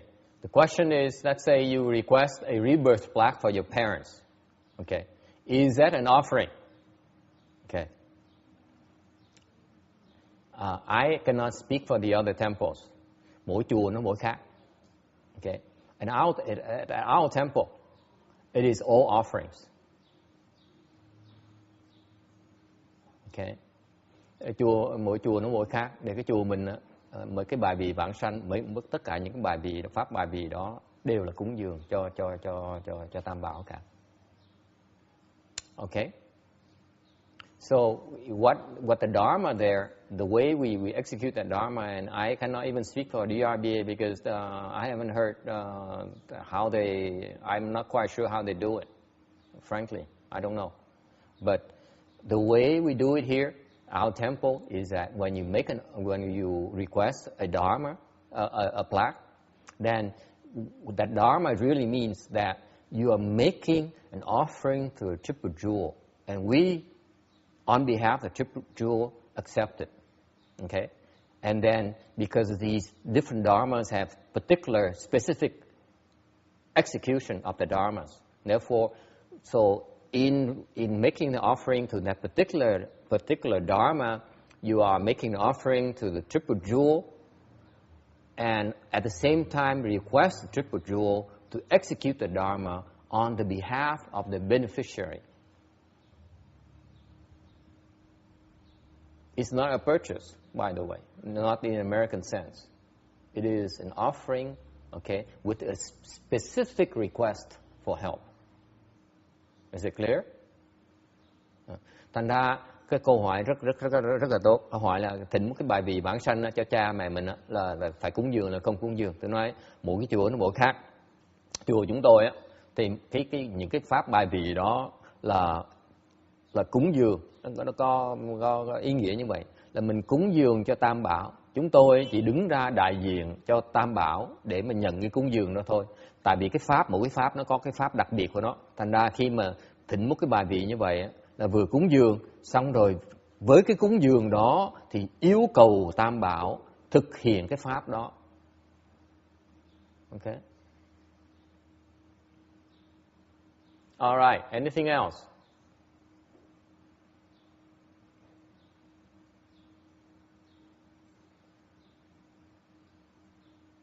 All right. So that's why in Mahayana, if you truly understand Mahayana, point number 1, you do not do special imitations. Nên là mình nhắc lại, nếu quý vị hiểu về pháp Đại thừa thì không có biệt thỉnh. What happens? You go to see the guest prefect monk or nun. Tới chùa thì vào gặp thầy hay là cô tri khách, and you ask for you state your request let's say you request for a certain a Sangha member to come to your house and bless your newborn. Chẳng hạn như quý vị vào chùa rồi nói với thầy hay là cô chi khách nói rằng là mới đẻ con, thành muốn thỉnh một thầy một cô nào đó để tôi vào về nhà để mà ban phước cho con, cho người mới đẻ, đứa mới đẻ ra. Okay. You don't say, can I request for an arhat to come to my house and bless the newborn? You don't do that. Đừng có tới nó nói là thỉnh tôi muốn yêu cầu một người vị A La Hán tới nhà tôi để mà ban phước cho cái đứa mới đẻ ra. Okay. If you do that, then you don't understand how to generate blessings at all. Là như là trật. Phước không bao nhiêu hết. Okay. Number 2, never wore the Buddha's old clothes. Thứ nhì, không bao giờ mặc cái áo cũ của Phật. What happened is that the Buddha's body is very fragrant. Thân của Phật thơm lắm. So therefore, all the clothes he wore are very, very special, had this very special fragrance that permeates them. Thành những cái áo Phật rất đặc biệt, có một cái mùi, có một cái mùi hương rất là hay. Thành ra, this is why when he was alive, a lot of his disciples were fighting over to get his old clothes, his discard clothes. Hồi đó Phật mà áo mới, it's not because he discards them, because he receives new offerings, new clothes offerings. Therefore, back then they don't keep a lot of clothes, don't keep old clothes, so he gives them away. And so very popular, the Buddha's old clothes. They were fighting over the Buddha's old clothes. Ananda would never wear them. Tại hồi xưa mấy đệ tử của Phật giành nhau để mà xin mấy cái áo cũ của Phật. Phật sa thải, tại Phật người ta cúng áo cũng nhiều lắm, cúng đều. Thành Phật cứ đổi áo quần hoài. Thành mấy Phật tử đệ tử thì xin mấy áo đó, thì ngài Ananda không bao giờ xin mấy cái áo đó. Number 3, they don't look at improper things. Thứ ba, không nhìn tới mấy cái đồ không đúng. Okay.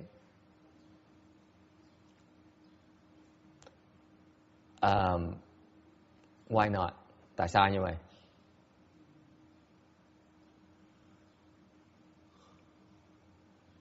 Why shouldn't we look at improper things? Tại sao mình nên nhìn tới những cái gì mà không nên nhìn? Why is that? Janice, why is that we should not be looking at improper things? I know you do look at improper things. Why should you not be looking at improper things? Hỏi đệ tử tôi đó, tại sao không nên nhìn tới những cái không có đúng, không nên nhìn? Why is that?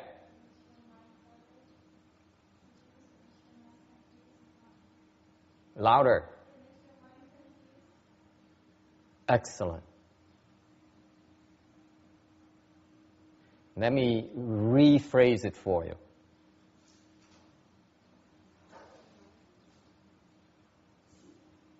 You should not be looking at improper things because it makes your mind move.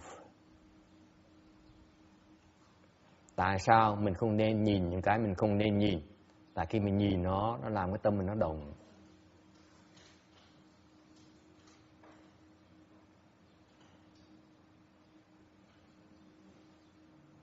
Okay, number 4. Good thing I didn't give a money prize, because I don't think many of you would be able to answer it. Pretty good, Janice. You understand? Nghe cô có hiểu không? Cô Phật tử có hiểu không? Không hiểu. Để hiểu định mọ rồi đều rồi.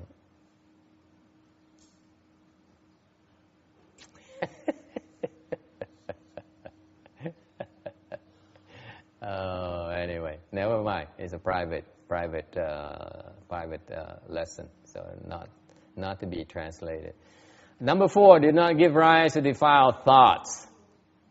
Even when they saw goddesses and Asura women and dragon women. Không có sanh vọng tưởng Mặc dù gặp mấy cái thiên nữ, mấy cái Atula, nữ Atula, hoặc là những cái long nữ.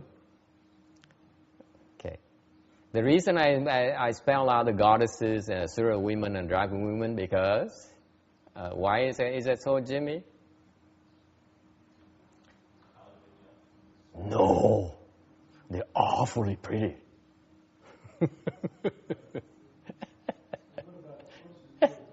Huh? Oh, the dragon girls, I mean, they're irresistible.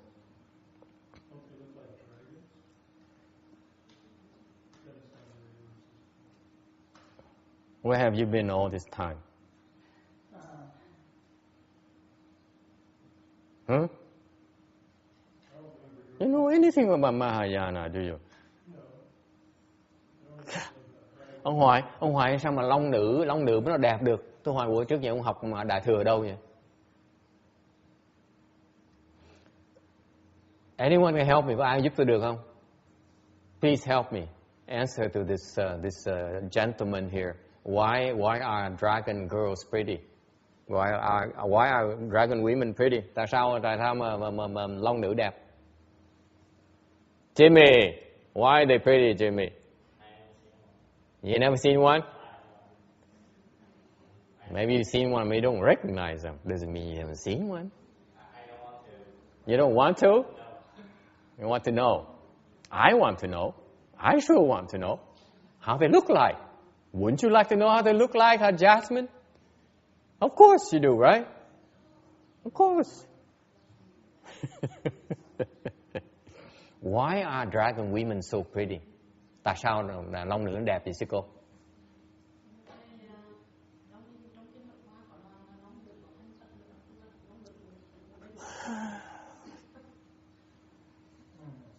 She says, I asked her why are dragon women so pretty? I said, oh, in the Lotus Sutra, there's a section that says Lotus Sutra is so. You ask her a question, he also give you an answer from this sutra, that sastra, this Buddha's teaching, this all the Chan Master's teaching, this Aha's teaching. Cái cô này giống như là cái từ điển vậy. Hỏi cô một câu là cô trả lời toàn theo cái kinh này, kinh kia, hoặc là thầy này, thầy kia nói. Boring. Use your head for a change. Phải biết suy nghĩ tí. That's right. The reason I asked it because it's not written anywhere. That's why I want to embarrass her with this. These people, they read too much. Đọc nhiều quá này. Thấy trả lời không? Nghe trả lời không? Hiểu không? Okay, never mind. Okay, moving on. Là cười, khoái. Mình rung đùi. Thần thông. Cái đẹp của thần thông. Biết đẹp thần thông là sao? Nó mê hồn. The beauty from spiritual penetrations will make you lose your mind. The goddesses' blessings, the goddesses and Asura women beauty are from their blessings. Trời á, với Atula cái đẹp của họ đẹp từ cái phước. Còn cái đẹp của cái tuổi rồng á, nó đẹp của thần thông, đẹp dễ sợ. The spiritual powers penetration, they are irresistible. Let me tell you. I haven't seen one yet, so I'm just guessing this one. But trust me, irresistible. Now Danny's interested. Yeah. Does the person has to be higher going than you in order to make it irresistible for you? No. So they can have No. lower goals? Absolutely. Good question, by the way. Very good question. Let me ask that nun first in Vietnamese before I translate. Câu hỏi này hay lắm. Câu hay này hỏi từ sư cô này, cô mọt sách này, cô nghĩ sao? I want to ask because she reads a lot. So she's an erudite and she prides herself being very knowledgeable about Mahayana and all the books and sutras and so on. That's why I want to ask her. Hỏi cho cô là cô là người đọc sách rất là nhiều. Câu hỏi là cái lý do mà họ họ quyến rũ mình được, tại vì công phu họ cao hơn mình, đúng hay là sai? Lại lên, đúng là sai?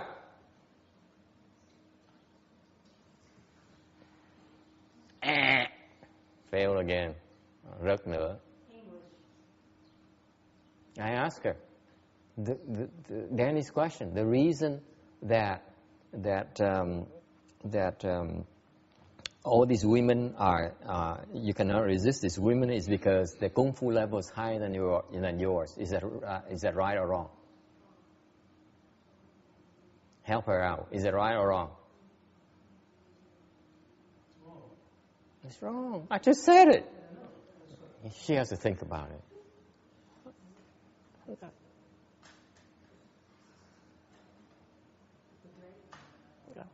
You only need to be pretty. Chỉ cần đẹp thôi. This is why the patriarchs and the monks and the true cultivator is that women are dangerous because it makes the mind move. The beauty makes the mind move. Bởi vậy những ngài tổ sư, những cái ngài mà chân tu, ta nói là đàn bà rất là đáng sợ. I'm not being sexist. If you are none, then you reverse it, okay? Không phải mình nói là mình thiên vị về đàn ông đàn bà. Về mấy sư cô thì nó ngược lại. Mấy cô nó ngược lại là mấy người đàn ông rất nguy hiểm. Tại sao vậy? Họ làm mình động lòng. Okay? Pretty women, handsome men make your mind move. It's not about kung fu here, Danny. It's about beauty. It's about, what am I pointing out to you? Đó là cái gì? Your attachment to beauty. Mình chấp vào cái đẹp. Chứ đâu phải chấp vào cái công phu người ta.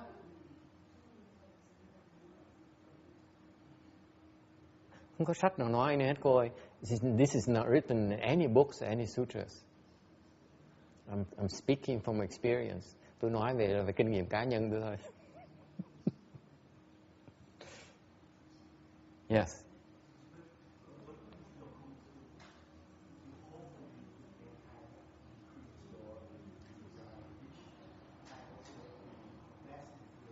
This is why Kung Fu doesn't help enough. Kung Fu alone does not help. Let's say, bây giờ nói như vậy công phu mình tự kiềm chế được. Tôi nói như vậy công phu đâu có đủ đâu. For example, you go to did you hear the anecdote I told you a few years ago?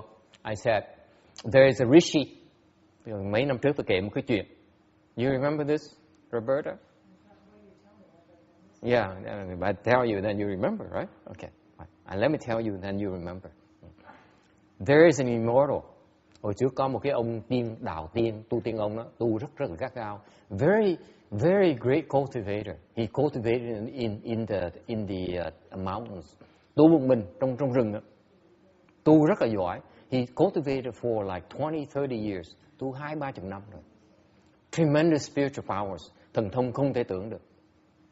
Thần thông không tưởng. So the king of the country, this is India. The Indian king heard about him, so invited him to his palace to make offerings.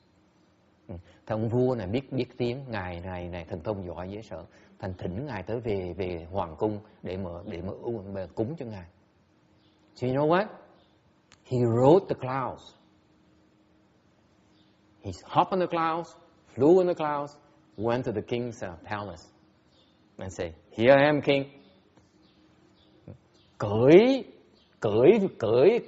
Cởi mây, léo lên mây cởi đi, tới hoàng cung, bước từ mây bước xuống gặp vua này, tôi đây bệ hạ muốn gì?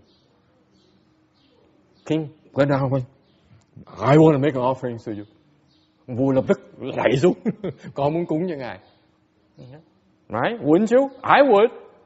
If you can ride the clouds, Roberta, and hop on the clouds and ride on the clouds, come me, I bow to you. I swear. So he made an offering. So what happened is that the king makes it a practice to keep to invite this rishi back to his palace to make offerings. Ông vua này rất ông hiểu đạo. Ông cứ thỉnh thoảng cứ một vài tháng ông thỉnh cái ngài tiên ông đó về hoàng cung để ông cúng dường. One day he so as prearranged time, something came up, and the king could not be there to greet his immortal. Một ngày kia nhà vua bị bận mà ngài tiên ông nó tới, đúng hẹn ngài đó tới mà ông vua bận không có ở hoàng cung. So he said, he told his favorite daughter, mới gọi cái người con mà cưng nhất của ông, 16-year-old, 16 tuổi. Okay, how old are you? How old is that girl? 13? Or you're too young for it? I need a 16-year-old. Yeah. He told his 16-year-old princess, he said, honey, I am busy, so I want you to host that immortal and make offerings to him. Thành ra ông vua cha mới dặn người con gái công chúa này, ngày này cha bận mà có một vị khách rất quý tới viếng cha. Cha muốn con thay mặt cha cúng dường cho người này. Okay?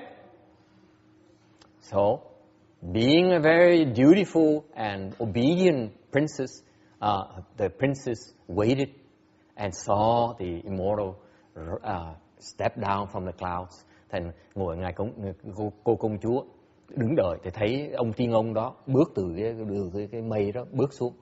You know what she does?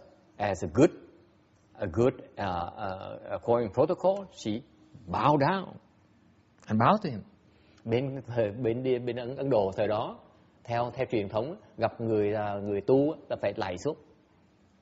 So this is what they do. This is what we still do. This is what the Chinese still do. The Vietnamese don't do this much anymore. They still bow down and open their hands. Okay? Like this. Right? Isn't that what you do, Hao? Huh, Jimmy? Is it ring a bell? Huh?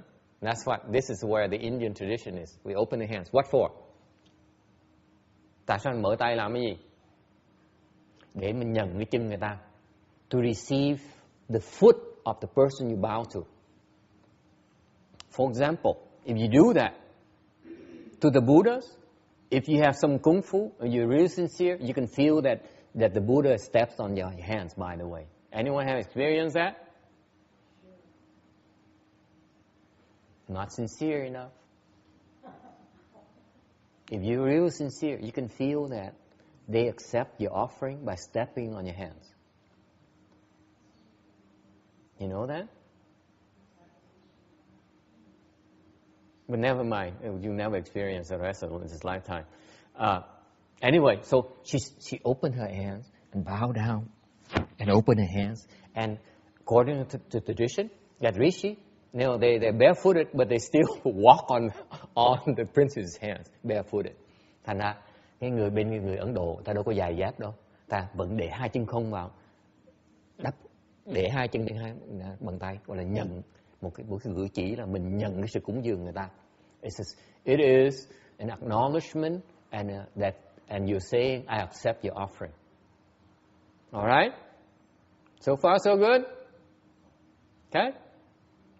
Small problem. You see, he never touched a woman's hand with skin so soft and so fragrant before. Chưa bao giờ cuộc đời ông này á mà đụng một cái da người đàn bà mà mềm mại mà thơm như vậy. It's mind moved. Tâm động. False thinking. And so after they accept the offering, they said, he said goodbye and then walked back home. Lost all his spiritual powers. 30 years of cultivation down the drain. Now you know why they're so afraid of pretty women. The princess have his spiritual powers? No, she doesn't. It's not her fault. It's not her fault. She did not commit any offenses. But if you ask me as a man, I say, yes, absolutely, she committed offenses.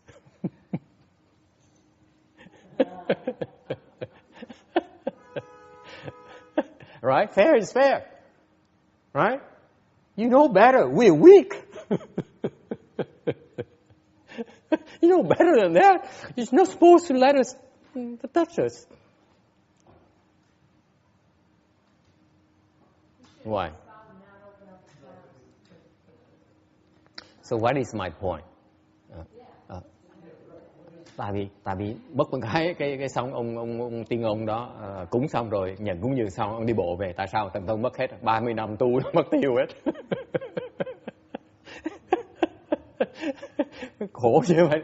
Mình tu 30 năm là trì vi trót bậy mất tiêu. Cái ý tôi nói what is my point? My point is that they have the Dharma for you to develop spiritual penetration.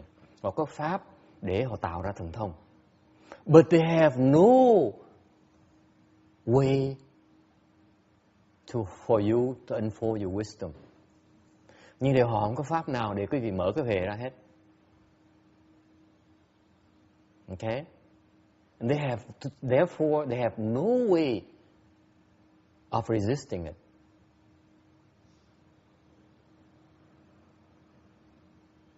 Okay? In Mahayana, what we have that they don't have is that we have a concept called emptiness. It may be soft, it may be very fragrant. They actually truly empty.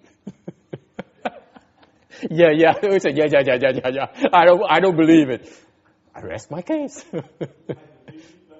I can't put it down. Yeah, I know what you mean. You got the lesson very well today. Tại vì cái bên pháp Đại Thừa mình có một cái pháp gọi là cái pháp không.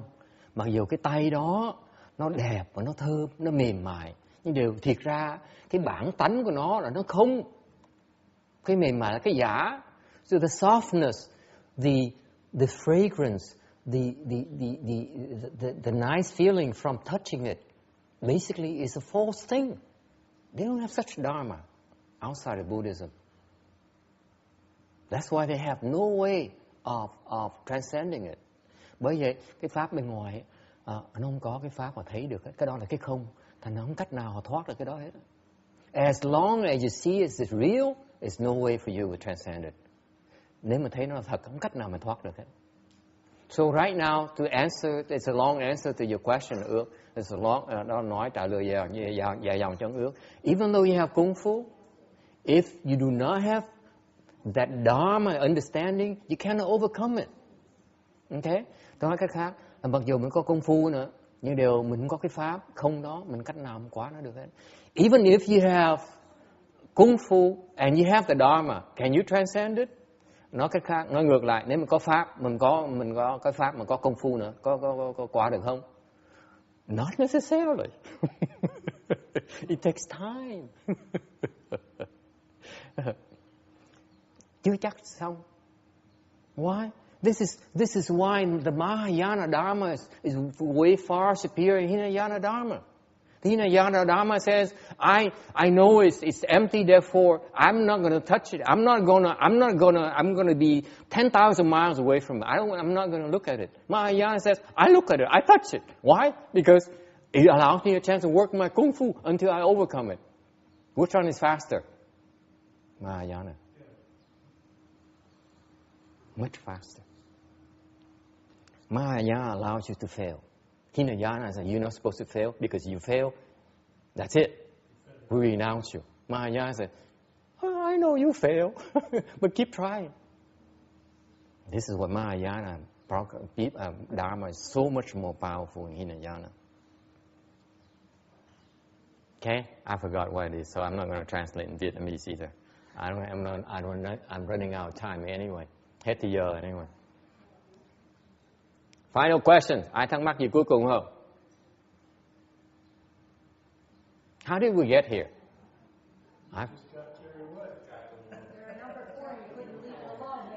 Oh, women. Oh, we're talking about women. Yeah.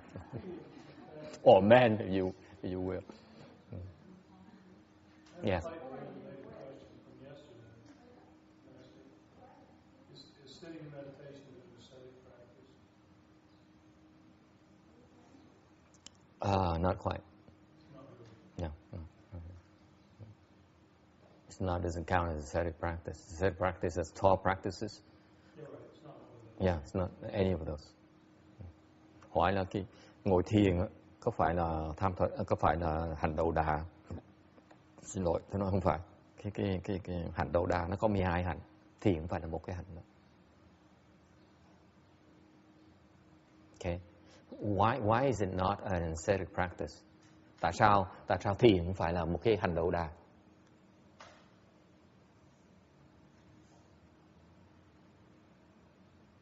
Anyone? Ai biết tại sao không? Again, this is not written in any books. Ở đây không có sách nào nói hết đó.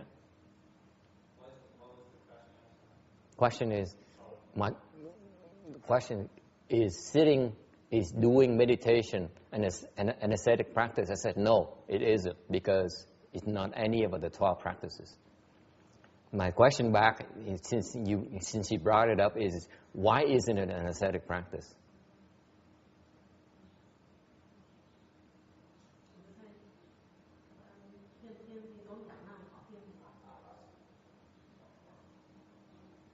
Close, gần trụ.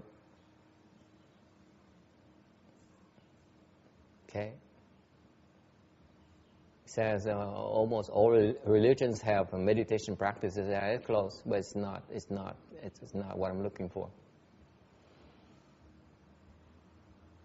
Why not? Why is it not an ascetic practice, Janice?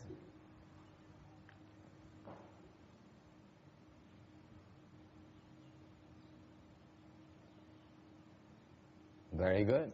I know you don't know, so. Excellent. Basically, one of the reasons is that when you do meditation, you do have a choice.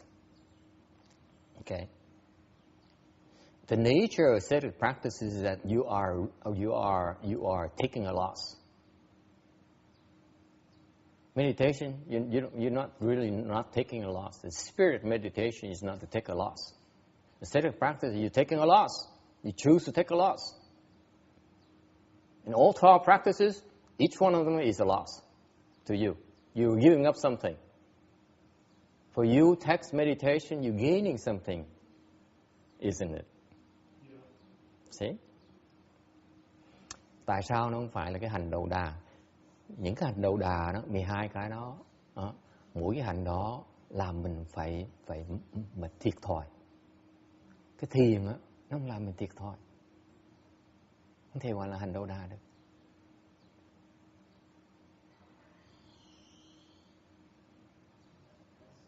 Yes. Can it be viewed as a way to break attachments? I'm sorry? The ascetic practice, can it be considered as a way to break attachments? Absolutely. It's the Buddha's ingenious way to point out to us these 12 attachments are extremely, extremely deeply seated. Now you asked. I tell you, there's a secret behind these 12 ascetic practices. Why is it 12, not 13 or 14 or 16 or 17? Or why is it couldn't be something about eating salt or eating or something else, but only these 12 practices? These specific practices?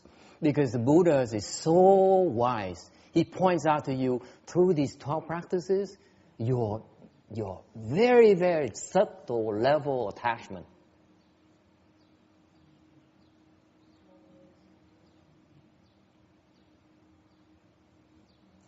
See, for example, Devadatta, he created much more vigorous precepts and much more vigorous cultivation rules than the Buddha. That's a fact. For example, they don't eat. They give up salt. They don't eat for 100 days. The kung fu is that incredible, okay? But that's to build kung fu. It doesn't open your wisdom. The sacred practice in Buddhism is that they point out to us our very, very heavy attachments. We cannot let go of those things. What are some of those? You know some of those. You attach to your clothing, right? You like to wear nice clothes. Let's face it. You like to eat because it feels good. It warms up your stomach, especially on cold days. In Vietnam, when in a northern part of Vietnam where it's very cold in the wintertime, in the morning you walk out in the market and they sell these phở, a bowl of beef noodle soup. Okay, so hot. With the vapors coming out from the heat, and you eat one bowl, and it feels so good. The Vietnamese know what I'm talking about. It's a national passion. For us, Central Vietnamese, it's bún bò Huế. We have our own poisons. Okay, we are very attached to that eating of ours, right? Buddha says, 1 meal a day. Beautiful. Beautiful. I love it. You have to cultivate this to appreciate because at first it feels weird. It feels weird. You say, you're hungry. So you stuff up your face. 1 meal, you eat 3 meals in 1 meal. This is how we did it. You stuff pizza, bread, and then ice cream, and you make sure you eat 3 meals one day. We all do that. I know. I'm speaking from experience. Let me tell you. So that we can claim we eat 1 meal a day. And then the Master Shua look at us and say, Yeah, it's okay. Keep on trying. Keep at it. Là ông thầy mình ông tội lắm. Ông thấy mình nói là thằng này chỉ giả bồ thôi. Nó ăn 3 bữa, nó ăn bằng 1 bữa. Nó hoài nó ăn bữa. Hòa thượng nói, kệ, con cố gắng tu tiếp. The beauty of that is that eventually you eat less. Từ từ sẽ ít, ăn bớt ăn. If you eat 1 meal a day, eventually you will eat less. I guarantee it. Beautiful. It's the Dharma is there. It's that you who says, oh, this is not for me. This is too extreme. Pháp nó hay dễ sợ lắm. Mình nói cái này quá gắt gao tu. The Pháp is to our benefit. We refuse to benefit from a Buddha's wisdom. Mình quyết định là mình cũng muốn dựa hơi Phật, muốn dựa hơi cái huệ của Phật, huệ lực của Phật, tu theo pháp Phật dạy mình. You're so smart. He says, oh no, this is too extreme. It's probably not for me. Yes, it's for you. Quý vị đó. Okay, I have to stop here. No more questions. The more you ask questions, the more I digress. Okay, so transference for do our rebirth transference, and then we can go and enjoy our Sunday afternoon. Is that a deal? Okay, 150. I'm not done with 150 yet. Okay.